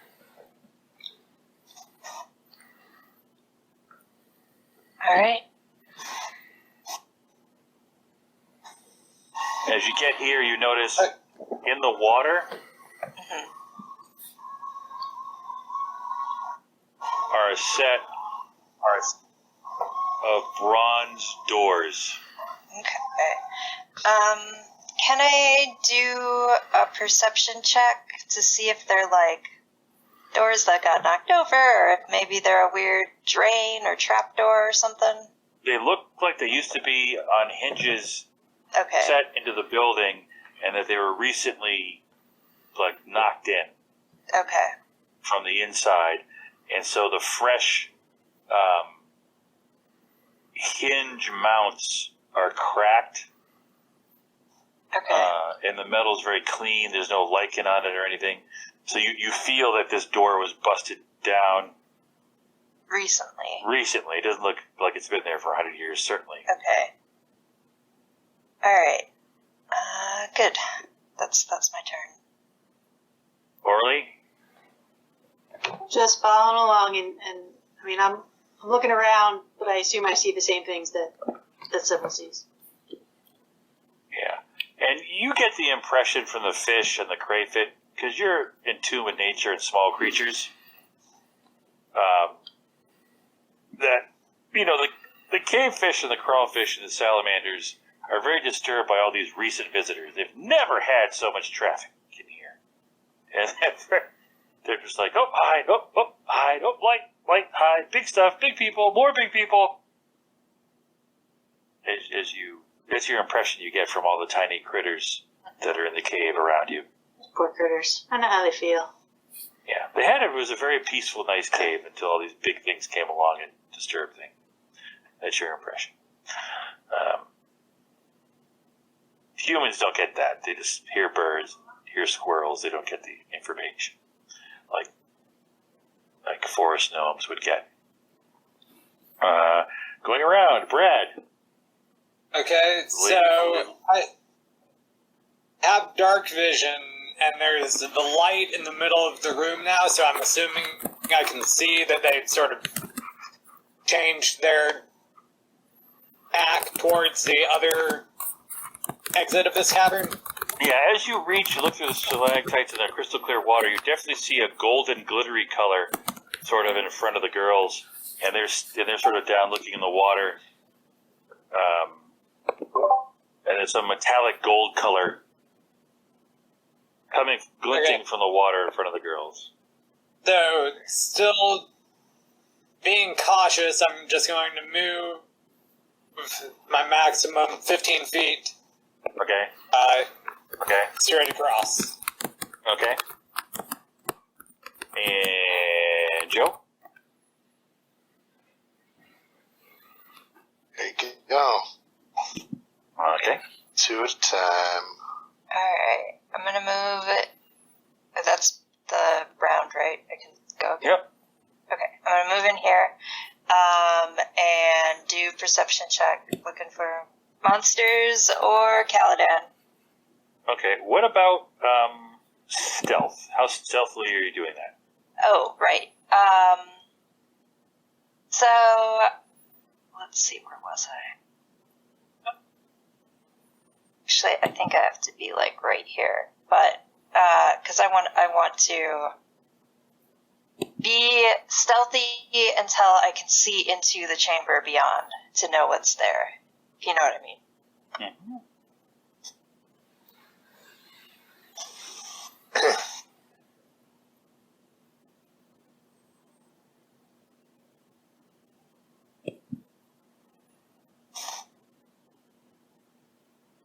And 20, 30, 40, 50, 60.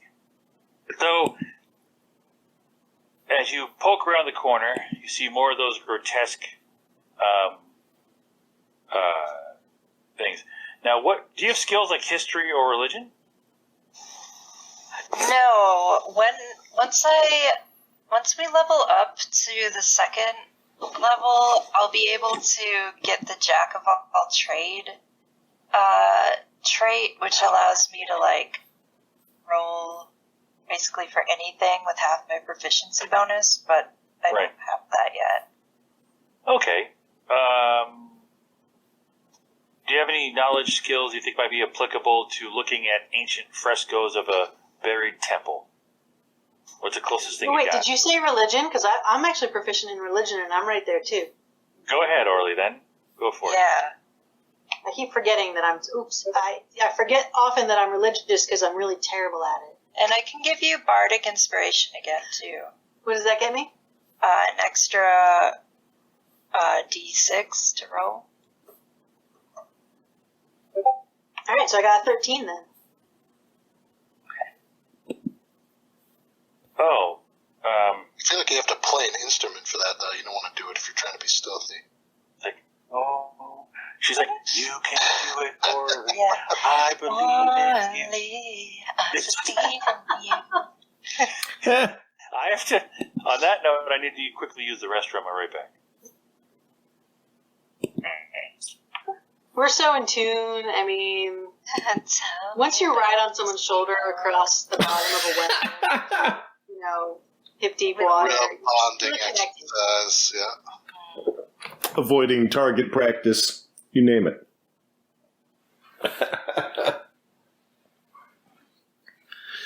So, sorry I'm not there right now. Let's see if I can get back to you guys sometime in the future. I'll cast Small Snipe on you next time. I was kind of hoping they'd heal you and send you back down, but that might not be. That's not how it's working. Well, you never know. They might have one spell and they're saving it for Caladaan. That's fair. But that's okay. Who knows? I don't know.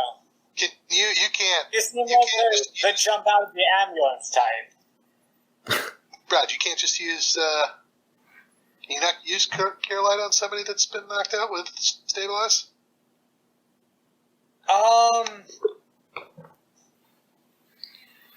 He might need it later. Could have. I didn't really think about it. Yeah, I was kind of planning for the long game. Well, I don't know sit up there what for this hours giant again, monster. huh? That's okay. I am not going to die. I wasn't thinking. It was triage. I was just reacting. You saw reaction, pure reaction. It's no big deal. You got to get him up there. It's saving a life. All is well. Yeah.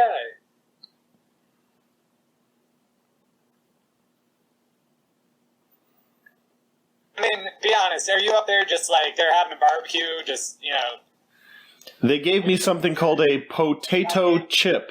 I'm not sure what it is. It's thin and deep fried. It's got a crispy crunch. It's crispy. It's good. Yeah. I think Preston will have a fever for the flavor of a Pringle. It's all said and done. Once you pop the cast up. Turns out they were just hazing us to join their organization. It's like,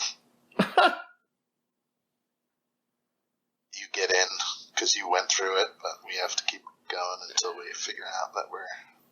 I was kind of hoping that maybe up at the top I'd be like mumbling incoherently like, ride the shoulders. Don't split the party. Help. Oh. like Indiana Jones's dad in the third movie. Yeah, that one. Holy Grail? Indiana Jones and the Last Crusade. There you go. That's the one. The penitent gnome rides on the shoulder of the bard. I think penitent's about me, though.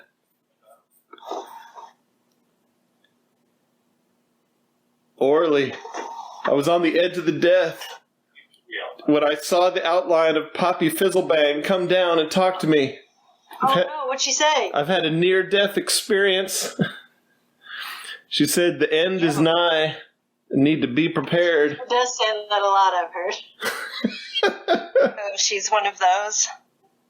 Yeah, Okay. so my backstory is I'm out here in the world looking for any sign of Poppy Fizzlebang and also to stave off the end of the world that she warned us about.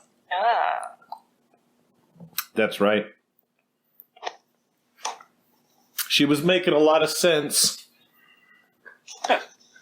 So, you two ladies ever, like, sing to a baby that's in your arms, like, really quietly, like, Orly, you can do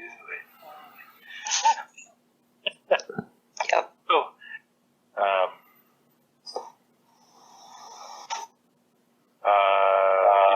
did you make your religion check, Orly?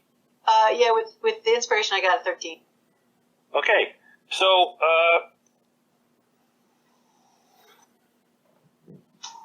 you remember the legend of,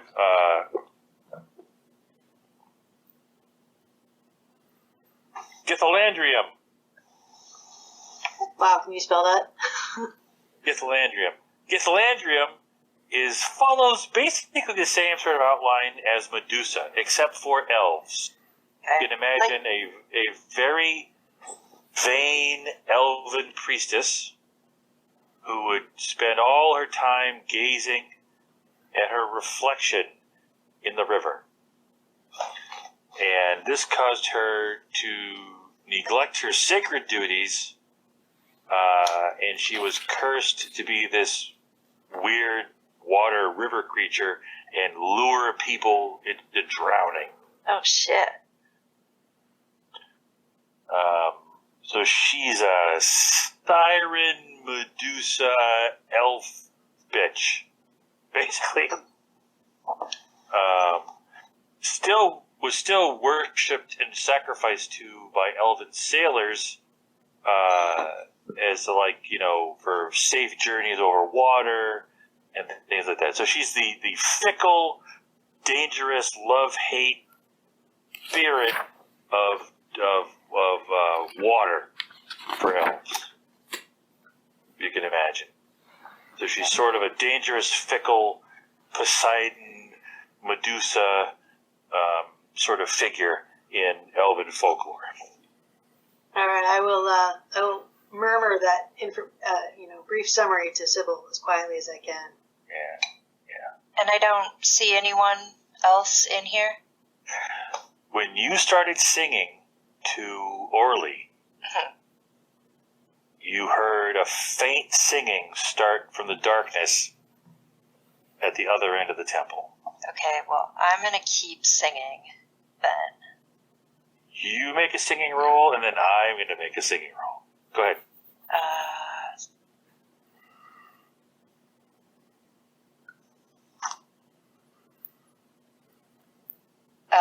13. Okay.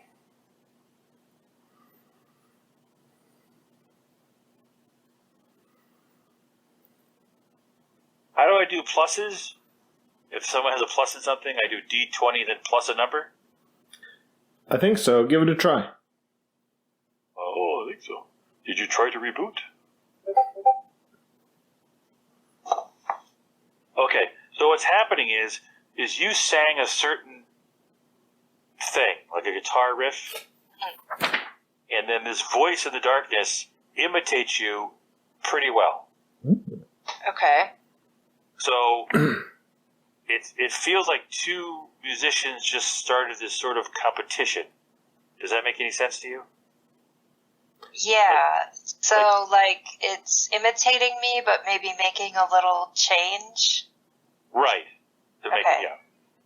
All right. So now Yeah, Devil went down to Georgia down here at the bottom of the well. yes. Yeah. All right.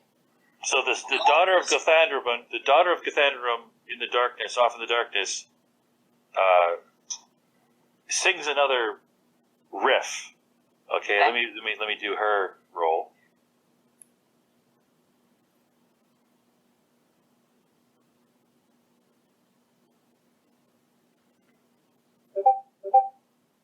She hits 22. Oh, balls. All right. So she does this scale and falsetto, and it echoes through this very purposefully musically carved hall, and it's very impressive, operatic thing. Okay. Can I sing back, or? Yep, it's your turn to sing back. All right. Is anyone going to try to help her? I'll help! Oh, can I Half a mile away. cast minor illusion? I'll catch up in 10 minutes. I'll be there. Oh, Can I can cast minor illusion and do a sound that is like harmonic?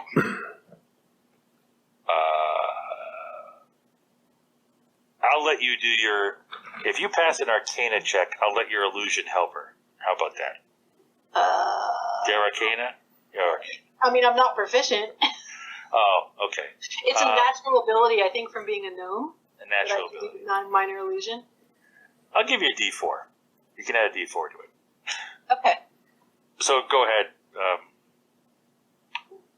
All right. So I rolled a 16 plus 2 on the d4, so 18 plus 5 bonus. So 23. Oh wow, cool. You hear sort of a teeth-sucking, displeased sort of noise, like when someone sees something or hears something they don't quite like, or there's like a little setback from the darkness, and you're like, like a frustration, and then.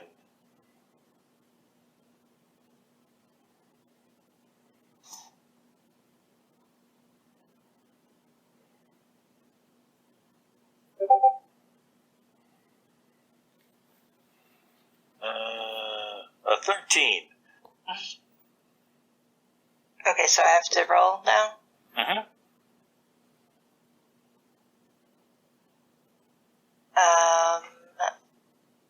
13 plus 5, so 18. Can she get the D4 every time since I can just keep casting minor illusion? Well, so you've beaten her a couple of times. And so from the darkness, I gotta get a good figure. What's a good figure for this thing?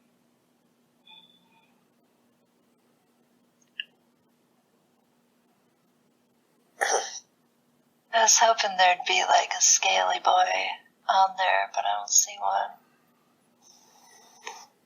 It's the spider. Oh yeah, that's good.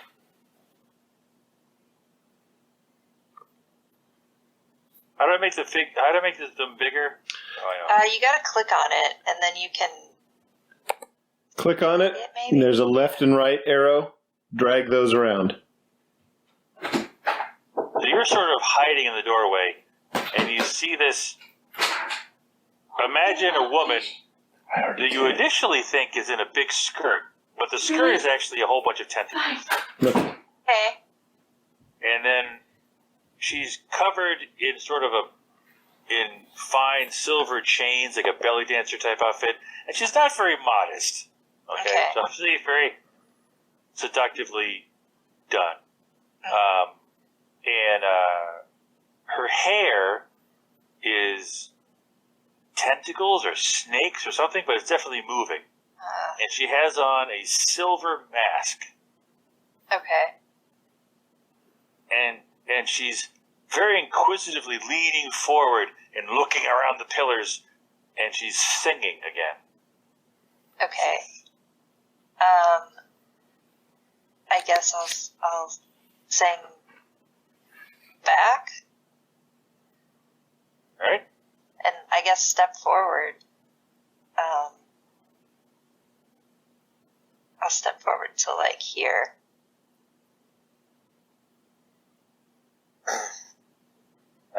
She sees you, and she sings back. Okay. And I'll sing back. Hold on, just a... Oh, sorry. You got a what? Oh, I got an 11 plus 5, so 16. So she sings back to you at an 18, and in the song, she's asking you, do you love him? Okay. You have to stick back your answer. Do you love him and do you love him and do you want to save him? Is what she's singing to you at an 18. Okay, I am going to say, like the hero of a ballad, he saved my life yesterday morn. I love him as a lady to her knight, and will save him if it be my God's will. Well done. So you roll with advantage on that. Sybil's a very classy lady. You have a lot more respect for her than you. So thank God I got to roll with advantage, because the first one was a 7. And the second one was a natural 20. Hoot hoot!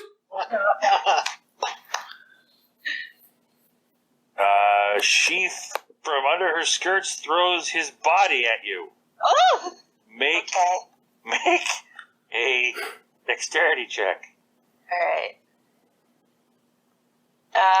19 plus 2, so a 21. Okay, you guys make a constitution check as she screams for you to leave. Okay. All of us takes constitution checks? Yep. Okay. Is this a magic effect? She's enraged and screaming at you to leave her temple because she's been beaten, and she probably burst your eardrums, Orly. Wow. That's awesome. So I can't hear anything right now. You are... This is great! You're... What? You're deafened. I rolled a total 19. Like the friggin' water ripples and little bits of debris fall from the ceiling. I'll roll my guidance for that.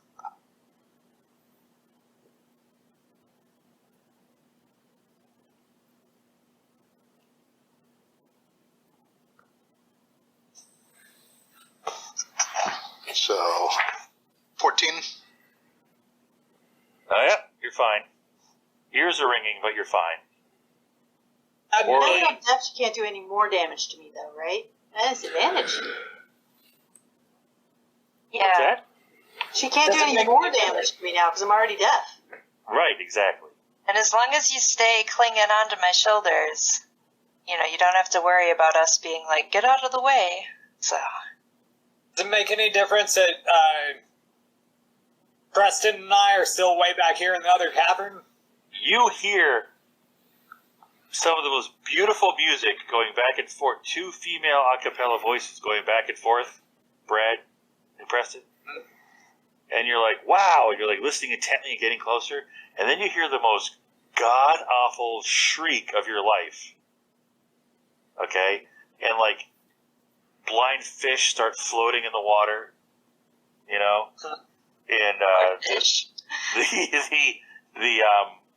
the droppers, the piercers and stuff are all murmuring and chittering and moving away as fast as they can, which is not particularly fast. Okay? And like dropping and swimming away and things. They're just, all hell's breaking loose. And the 2 ladies are rushing out of the temple doors, holding Caladaan, who doesn't seem to be moving a lot. So what are you doing, Sybil? I'm gonna try to make my way back to the well chamber so we can get Caladaan up there and get him checked out. When you guys leave, these big tentacles shoot out and grab the bronze door and pull it back up into place with a great big slam. Oof, okay. And then the water starts to rise. Oh shit, we gotta hurry. I need Constitution saving throws to wade through the rising water to get back to the well. Okay. 17 plus 1, so 18. Okay. Orly? Well, she's on my shoulders. I'm on her shoulders. Oof. Okay. I rolled a natural 1. Take 1 level of fatigue, and you swallowed some water and slipped. Got an unnatural 20. Unnatural 20. Oh, well, okay. You float or something. I don't know. You kicked two heads. Women. I fix up my armor and I float. I made myself floaties. That's right. It's adorable. You're looking at him, and he makes this weird flapping thing with his arms, and you see that at some point he stitched in these little inflatable things in his armor, and by moving his armpits and making like a farty noise, he pumps up these wine skins that he has under his armor. A farty noise, I love it. Like, and he inflates this thing around his waist that he must have like meticulously sewn into his suit at some point, and now he's like got a floaty on it. Wow, what forethought! It's amazing. Good for him. I think of everything. The water's rising. I had the deal. Everyone make a half movement. The water is rising. Oh, really? I have to make a half move and take a constitution check every time? Yep. Are you kidding me? So we can get, like, if all we're doing is moving, then we can do couldn't we do our full movement because we would dash? You at this point. So that was one movement. Now I'm making another movement and another constitution save. Yeah. Right. Because now you're swimming. I cast guidance on myself again. I'm just gonna keep doing that. So now we're swimming. So I'm on my own now. That's up to you guys. I don't think I can hold on while swimming. So I got a 7. Yeah, and I gotta concentrate on pulling Caladaan. I got a 21. Hold on, check. I got a 14. Can you cast a cantrip every turn? Yeah. Yep. All right, so I'm just going to cast guidance every turn. I whip out a little compass, and I'm like guiding myself to the ropes. So fantastic. I've got like a sextant out. Yes, that's right. There's no stars, but There's no stars. No stars, no sun. Get this azimuth right. Of the droppers, it's fine. You don't need to worry about the science. you remember. You wouldn't understand. Okay? You remember where the stars I'm were. from a very advanced civilization. Orly, you are a attuned to nature. No, okay, right. So I'm going to give you advantage rolls on swimming. Okay.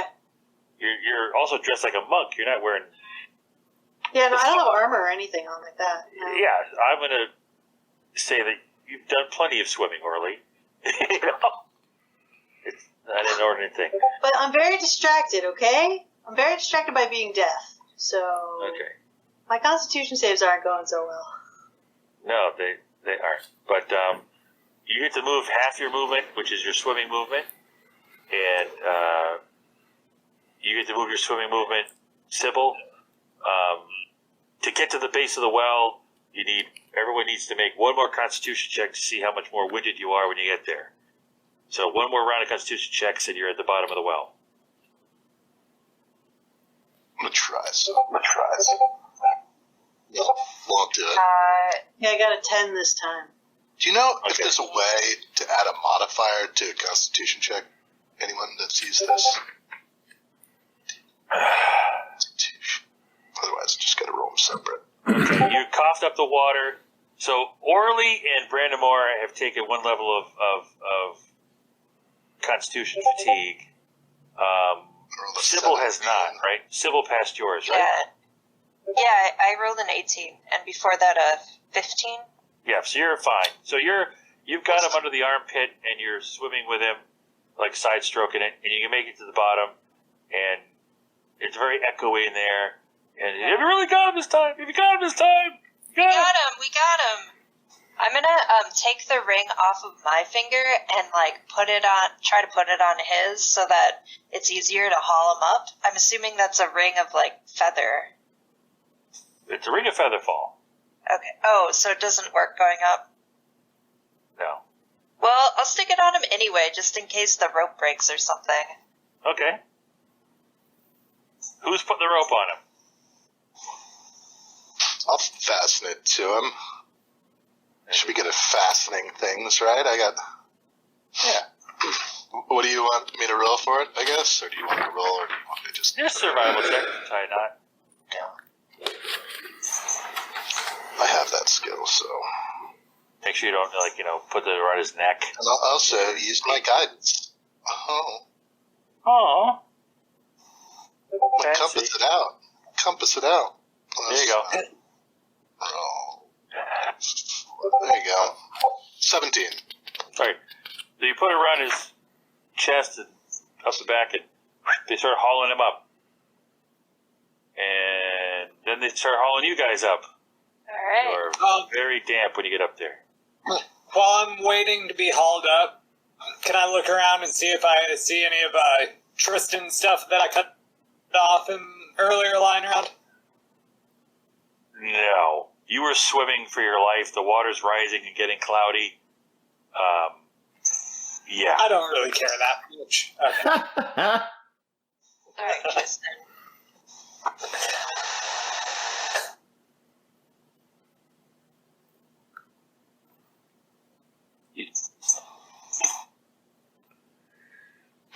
I start speaking very loudly since I'm deaf, and That's right. just All can of a someone help sudden, me? I can't hear. Can someone please? all of a sudden, Orly is an American tourist in Paris. Yes. Well, I want to go to the hotel. La Hotel. Can I, so I can create an object that continually emits. Oh, it's got to be non-verbal sound. Never mind. I was going to say, can I make her hearing aids real quick? Oh, there you go. Can't do it. I can't really do anything useful. It's alright, we're on level 1. No one's Well, like... I get to level 2 before I can do something useful. Even then, I don't think I know a little bit about this one. I could try to see if she, just needs, it's a pressure issue or something and not actually burst eardrums. Oh, she's got blood coming out of her ears. She has burst eardrums. you get a cure there. Should probably cure light on that.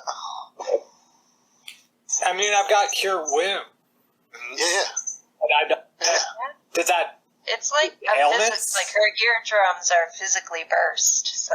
Cure light wounds, right? You have that? Yeah. Yeah. Cast Yeah. that. We're out of that dungeon. We're good, right? I'll let that work. Okay, I will cast that. Okay, so I would like to call a timeout, and you guys can level up, because we do milestone level ups. Hell yeah. Good job, guys. Go us. Go team. It's so nice that no men went into that temple. That was so... Oh, did that make a difference? Men have a serious disadvantage to the charms of this particular monster. Oh. So it could have been bad. Good thing I had my... soloed it, so it really wouldn't have mattered. We would have just been standing there dumbfounded if she won anyway. No, I've killed parties because they had a couple of male fighters, like a barbarian and a fighter that died. She charms them. And she charms them and says, "Slay them, and you will be mine." And they attack their own party, kill them. So She's got nothing on Amber, says the man unconscious outside the well. you only have a baseball bat size hole going from next to your neck and out below your arm. Should use cure light on him too, for Christ's sakes. That's gonna be really painful. There's not a single caster up there. What do they do? Oh no, there's quite the retinue up there when you get to the top of the well. Okay. And they haven't helped out. What's his face? Jesus, rude. No, they're. Kristen still has a hole the size of a fist. Did you tell them to go look for your mule before you popped down there? No. No. Nocium is there. Agatha of the cudgel is there at the top of the well with retinue, and there are healers there.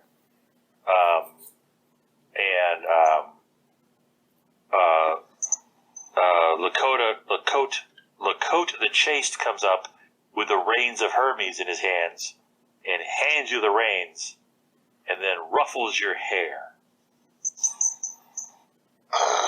Well, no. I'm too happy that Hermes is back. Hermes may not like me, but I like Hermes. Hermes can't push me away. Just a boy and his mule. True romance. We don't judge you. We're not judging anybody. It's not Caladaan and Seville. It's No. Preston. It is the reins with Hermes still in.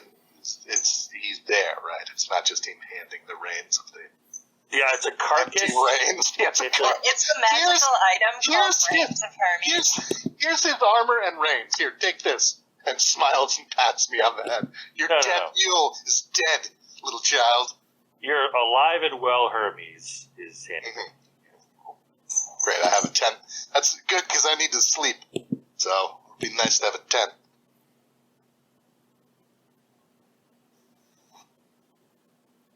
So what'd you guys think of that one? That was fun. Deadly! No, that was great. I don't know about your first eardrums. That was not fun, y'all. I'm sorry. Yeah, I made it to right here, so that was good. Yeah. I was waiting for some men to go in the temple so she could charm us. Yeah. Too short. I was not waiting around for anyone to make decisions. I was going in there. And what a great weird thing that you started singing. Yeah. It's inspiration, yeah, and it. At the entrance of the temple. How odd. Yeah, that was. I don't know. That was really pretty cool. Yeah. So feel free, if your first level characters, you've tried the characters out for a little bit. If you need to rework them in any way, that is totally fine. We're here to have fun. Don't feel that you're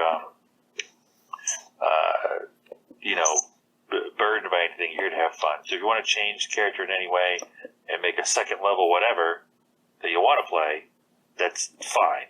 Okay, or rework anything, or go all the way back to point by, or whatever you do. I'm like our characters. No, I'm just saying that you've. Guys, if you want to rework it, because I don't know if this party will survive. You guys did really well.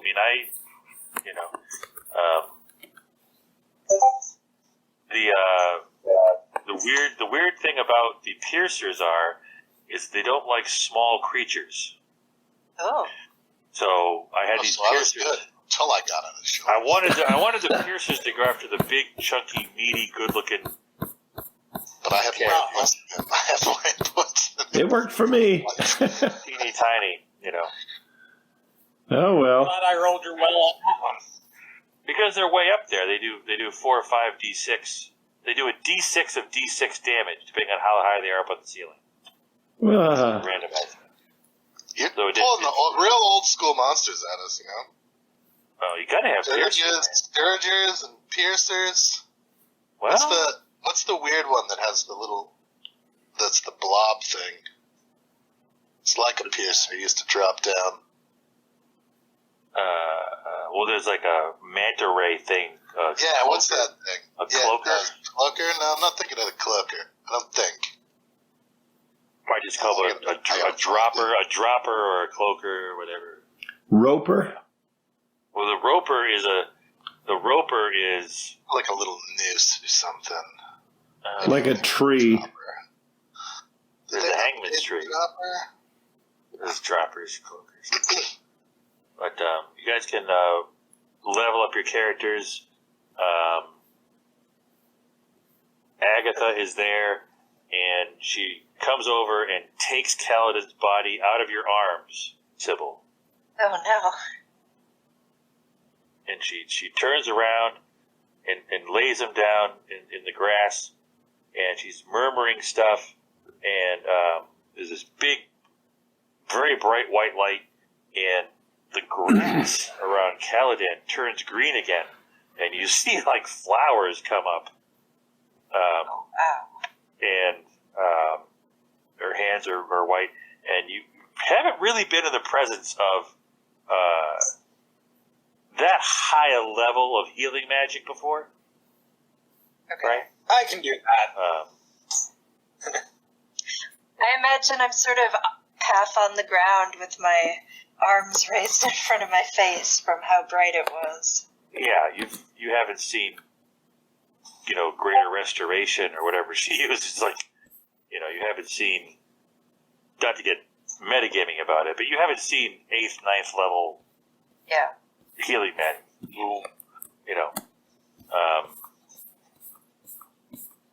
And then she stands up and has the holy symbol, the cudgel in her hands, and she says some other stuff, and this bright white light spreads her out, and she does an area healing of all the people, all you guys present there. So you get your hearing back, Orly. This is where you say, what? What? What? Perfect. What? Did that. You also get your levels of fatigue back, guys. Yay. Hey.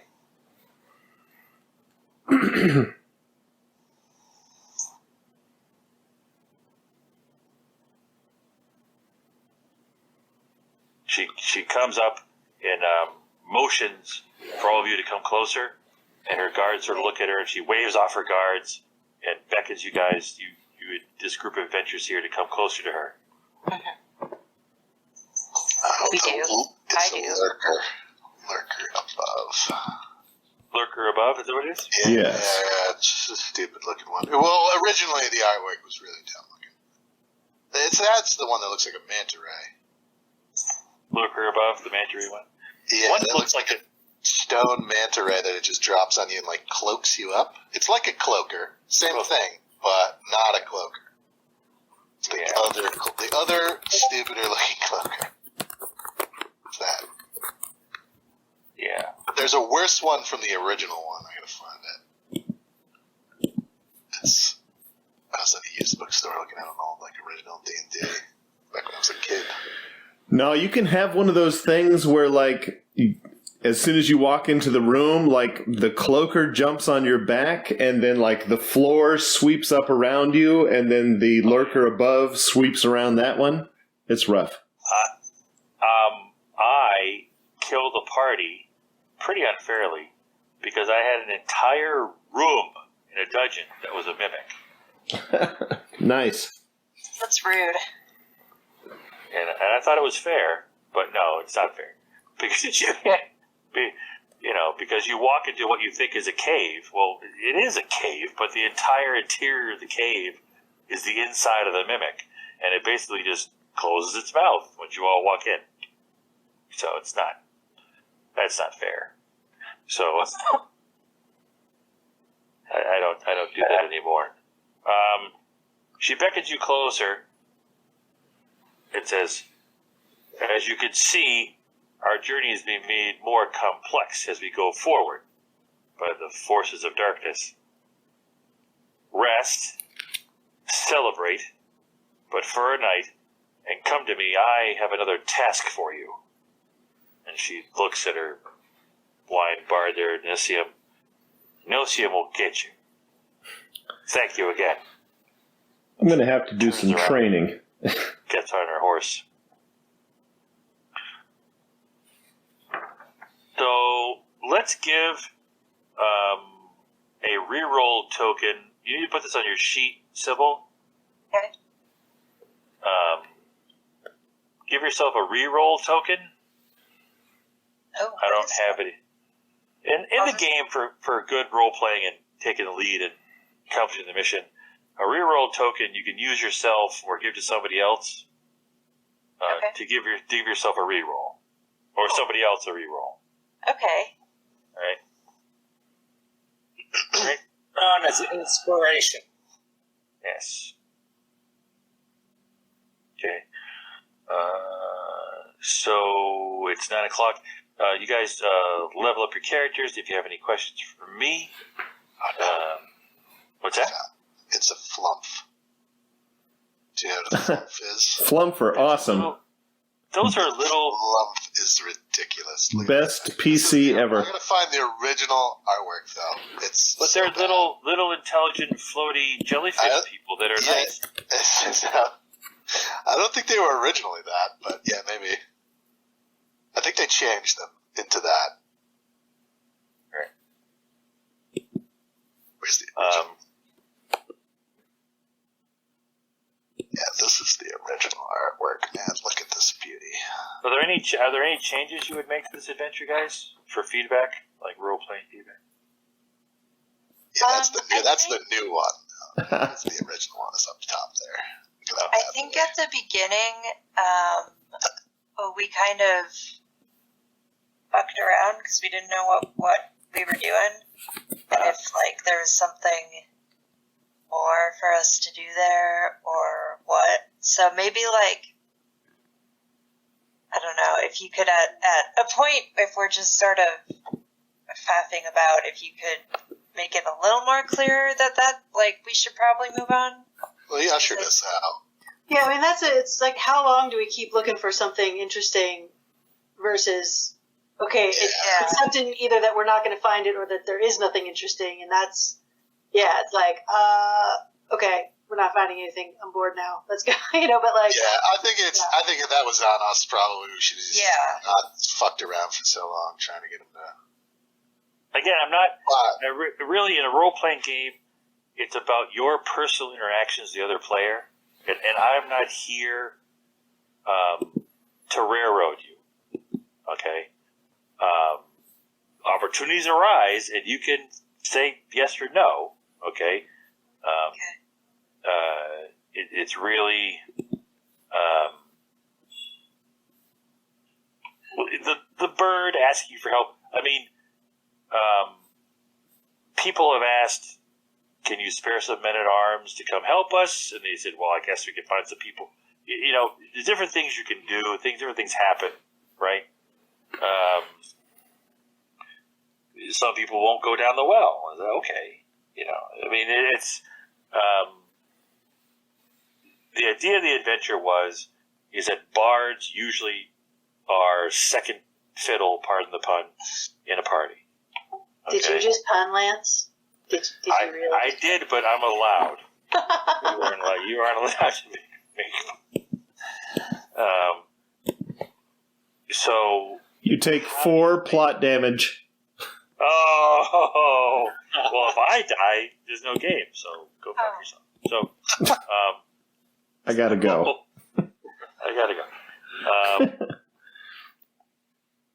It took me a while to figure out. We need a situation where the bard is using bardic skills in a life or death situation, and that's difficult to create. So, yeah, no, that was really good. Having a musical monster that you have a magical singing contest against, this siren type thing, seemed pretty cool. So, that was fun.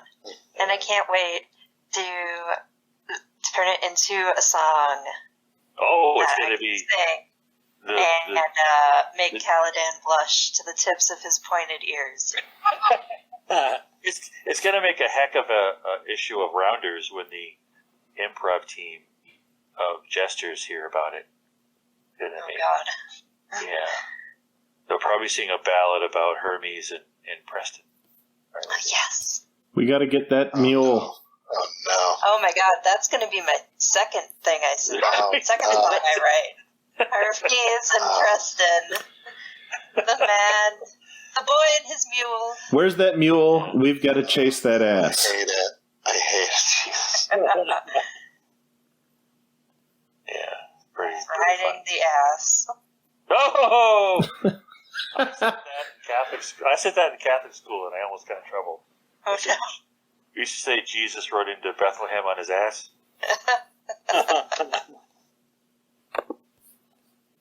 And they changed it to young colt in one of the versions of the Bible.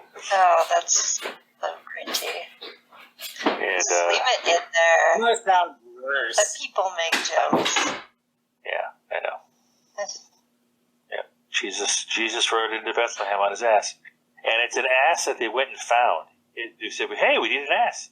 And Jesus said, go into this field and there'll be one there and that's mine. It's for me. And they went, really? I went, yeah. So the disciple went into a field and there it was. He took it and they used that one. So that's used as an example of in essays about found property in the church and theft and stuff like that, that sometimes God puts useful things in your way for a reason, you know? And it's just pretty spurious logic using the Bible that way. But that is where Jesus got the donkey. Isn't that like some prosperity gospel shit? It's been used several different ways, but the story is, hey, we need a donkey, and Jesus goes, go over there, there's a donkey. And they're like, really? They go to this field somewhere, and there's a donkey. And so, is it a miracle? Did Jesus notice a donkey there on his way to work? We don't know. We just know. The story is he saw what he either created. Man. Probably a apocryphal. Is that exciting to somebody back then? Would that sell it back then? Yeah. You can look it up. That's a so much fan fiction from back in the day. That's a straight up Bible story. Did he make they got him? Was the mule created from nothing, or did he just see it? It is the subject of actual religious debate. The story of Jesus and the donkey, you know, and the earthly world and purpose and God's plan and you and property and all that is a very interesting, debatable story. You know, was it somebody else's donkey that God gave to Jesus? Did he create the donkey for Jesus? Did Jesus create the donkey? Did he steal the donkey? There's all kinds of theories. Nobody knows. Yeah. So, but it is in there. You can look it up. It's a very straightforward story. Very nebulous, but very simple story. Go there and you will find it. Yeah. Thanks for good religion. Okay. That type of story. Yeah. Oh, yeah, I always loved the hand-waving as a child. Oh, it's the mystery of faith. You poor child, you aren't meant to know yet. Don't worry. After you're totally loyal your entire life, and then you rest in the grave, and then you rest in the grave until the end of the world, and then you'll wake up, and you'll be told, oh, thanks. It's like, just be totally loyal, and it'll all work out in the end. Okay, no problem. Here's a flump with a sword and a shield. What the hell is that? PC race. You can be a flump. Yeah, I was thinking that must be a PC. I read it too. I guess the original description too. They were neutral good, little benign creatures that helped you out of the dungeon. But that is the original artwork, and it is dumb. Look at that thing. It has radial symmetry. I know. Who is getting that tattoo? Let me look and see. Not me. Yeah, I don't know. It's a tough one. It's a good one. The original flump art, not this new stuff. The original. Not this hot, amazing new stuff, but the original. Right. No, I don't think you're going to run into any flumps. This guy sketched this on a bar napkin. How about this? Piece with like a burnt cigarette. He was like, "This is the flump." How about this? Ooh, oh, jeez. Are you kidding me? And there are many of them. That's gotta be fake. That's gotta be fake. No, it can't be because it shouldn't be. That's just magic marker. That's not real. No one got a flump tattoo. That's No 3D way. printer stuff, man. I don't know. No way. Yeah. So I was pretty easy. I was fairly easy on you guys with the Piercers. piercers. Yes, you were. Fairly. Yeah, you were. Well, I did kill one of you, so I'm like, okay. So. That's true. That's what you know. That was very close. It's touch and go. Yeah. Look at that one. There's a tattoo-worthy one right there. So what I got you at -1, which means what? Death save? Do you have death saves? Yeah. Yeah, the original this blizzard is. That's a tattoo right there. There's a tattoo right there.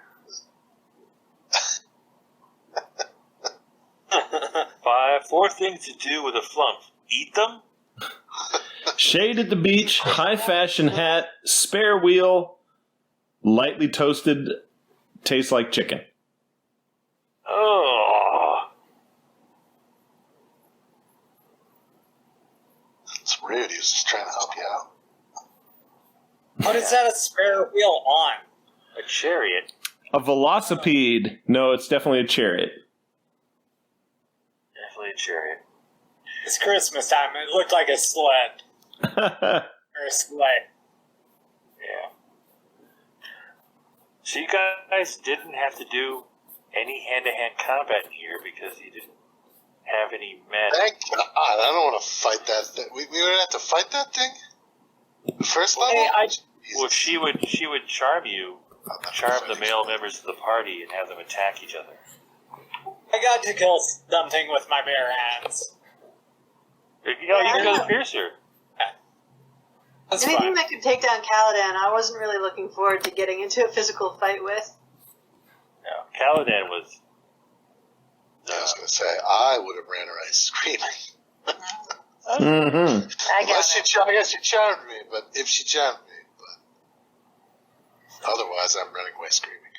I do allow multi-classing if you're thinking about multi-classing.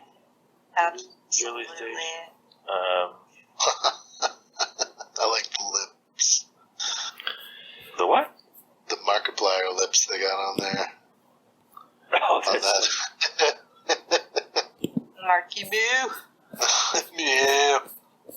Does it have what's that? Does it have a haircut of some kind? It's Donald Flump. Oh, Oh no, I hate it. That's Is even that his less. actual last name? I thought? Yeah, Donald Flump. I love It's it. even less believable than Donald Trump. It's hard to do.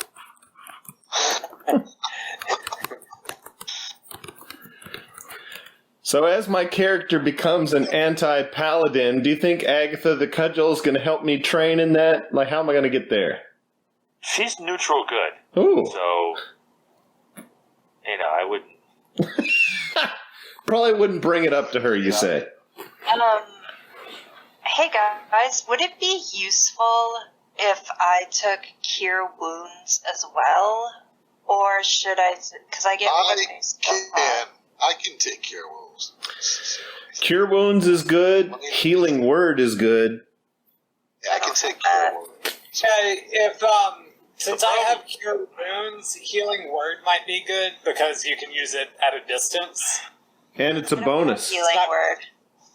The problem with Yeah, healing, you're gonna have to be a healing cleric for healing word. But I The think problem- I'm a wizard. I can get cure wounds. yeah, the problem with healing word is you have to flash gang signs and then say word. How good are you at stacking? You gotta cross yourself and say Ego Te et Salvo. Yeah. Although, okay, You go, you got hit by an arrow? That's whack. Word. And then you go. And then it heals.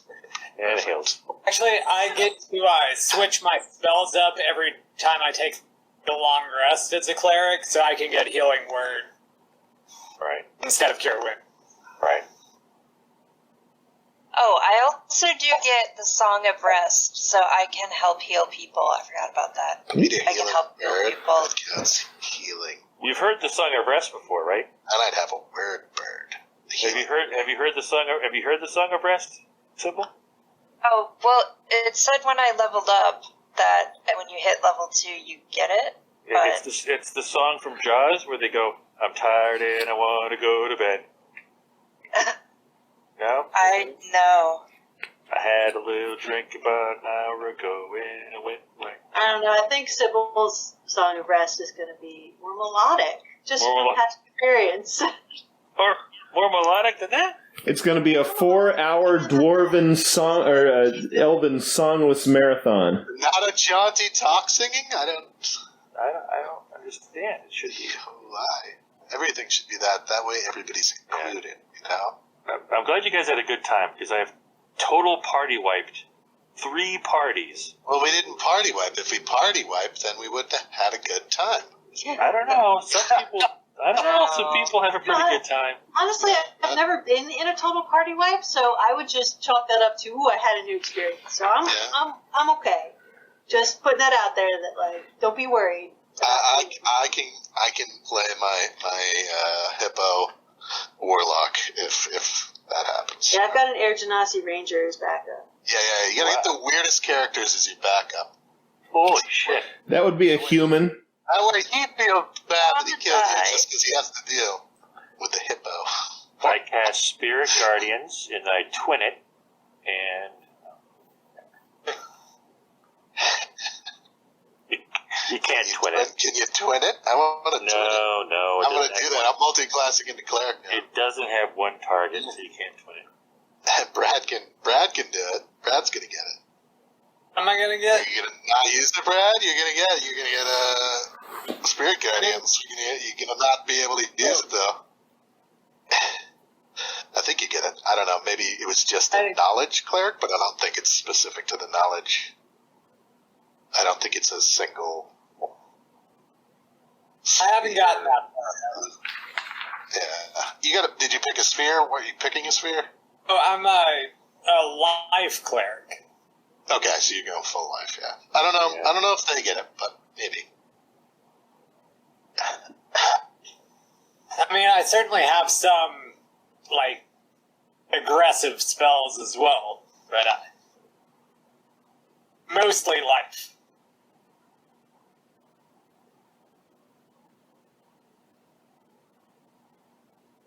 Yeah.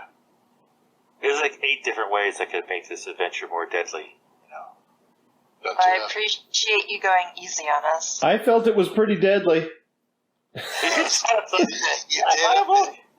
I almost got killed by that bear too. So I mean, if that bear would have, It reminds me of could have killed.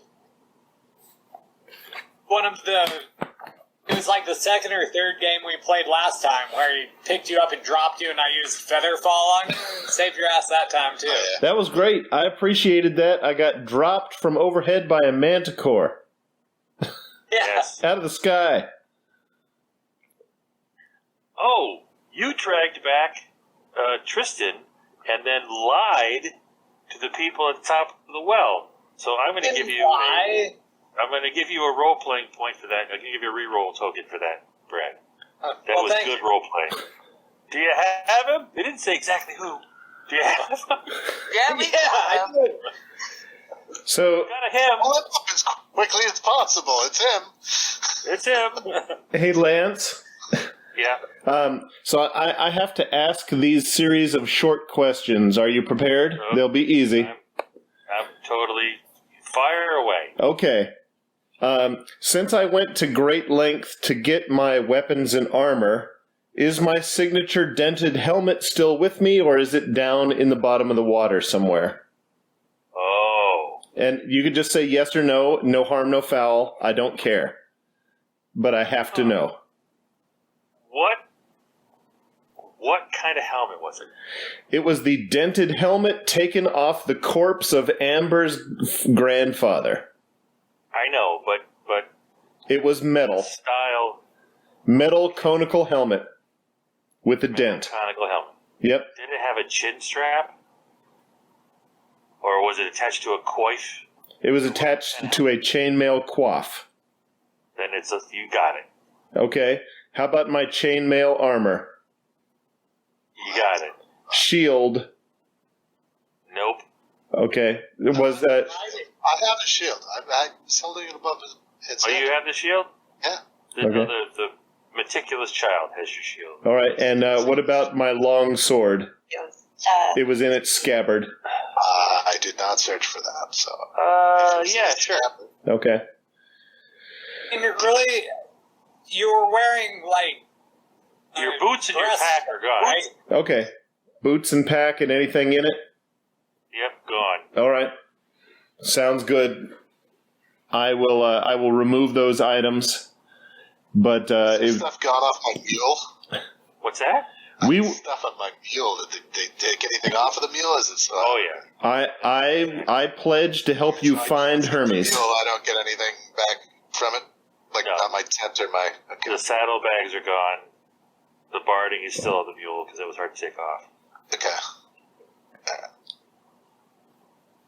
Sorry about your mule, small boy. It was just my food, you know. I'll buy you more. It's just my food. That's all. I don't need to eat or sleep. It's fine. I'll buy you more stuff as a thank you for going in the well when you didn't want to. They're gonna buy me stuff for going in the well. I don't want to go in the well. Yeah. You didn't lose your mule. I don't want to. Yeah, I still got my meal. I don't want to be a hero. I don't want to go to the stinky, dirty well. Don't want to. All right. Shovels, work clothes, wide-brimmed hat, and trade goods. Gone. Well, I don't know what you would bring in your pack with you on an adventure.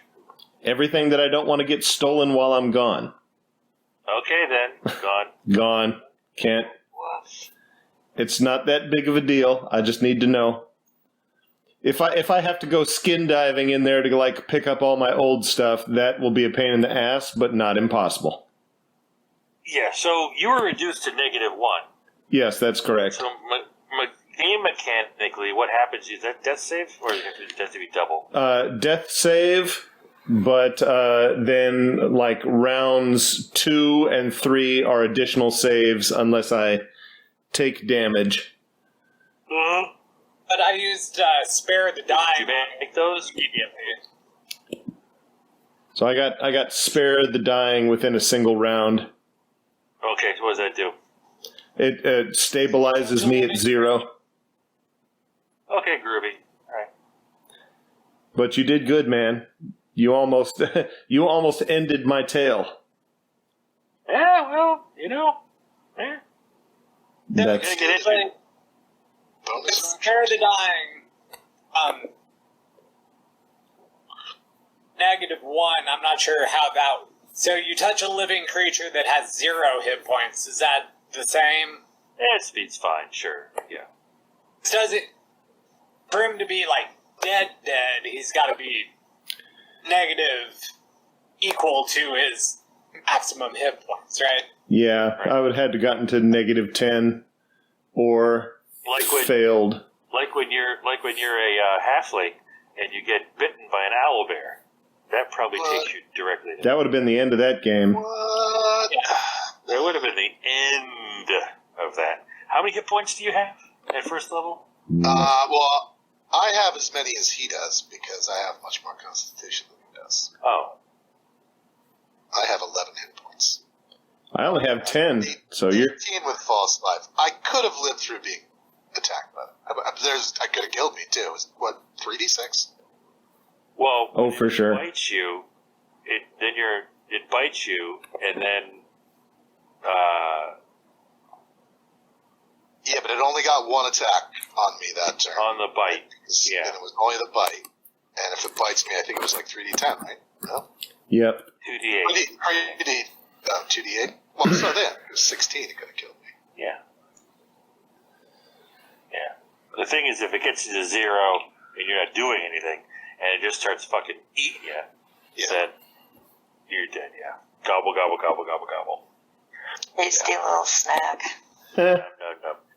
And you are tasty. There are many parts of role-playing games that say, in whole different universes, that halflings are preferred by monsters. That you're actually eaten first because you're tastier than other demi-humans. Oh, we're like, like little acorn-fed pigs, So What's the Japanese beef?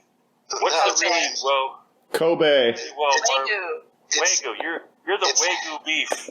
It's Hermes from Spain, where they only feed the pigs, chestnuts? Yep. Yeah, I think it's chestnuts. Yeah. And maybe watercress?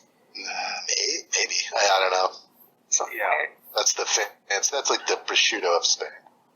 Yeah, in Italy they have free-range pig farms where they forage and eat acorns and stuff, and then they trap them in cages and then they make ham out of them. But you go to Italian pig farms and they're just big fenced-in huge areas. It's not they have feeding troughs and things, but they're free-range pigs, so they're sort of a feralish. They don't neuter them? No. How are you going to get more pigs if you do that? That's some heavy-ass ham. Well, the ones you're going to eat, you neuter. Because you don't, I was reading the testosterone. Oh, yeah. Taste. Awful. So you need to take that out, and then... Yeah. Well, maybe they round them up and neuter them and release them again. But these are free-range pigs. I got to imagine the Italians are that difficult. I mean, I don't think that... Maybe. But they say they've been raising pigs that way since the Romans, so... Just got some culatello at the restaurant. Maybe they're looking for that one. Yeah. It might also just be female pigs, and they might, sacrifice not sacrifice, but, They use a rubber band thing on the rubber band thing on the male pigs, and then they catch all the piglets, and they let them loose again, Yeah. There's a big free range pig farm. Yeah, I mean, that's the way they do it now, is they just castrate them, Yeah. But they get big, and they're scary animals. Because the ones that are fed, when they get out, if they get out in the wild, they get even bigger. That's where you get those giant hogs, is because they were fed when they were young, so they grew huge, and then they just get way bigger once they get out into the wild, because they have no maximum size. They're like an alligator. They just get bigger and bigger. or a lobster. Yeah, there's a Hogzilla. There's some pictures of Hogzilla that the kid shot with a .357 Magnum hunting revolver.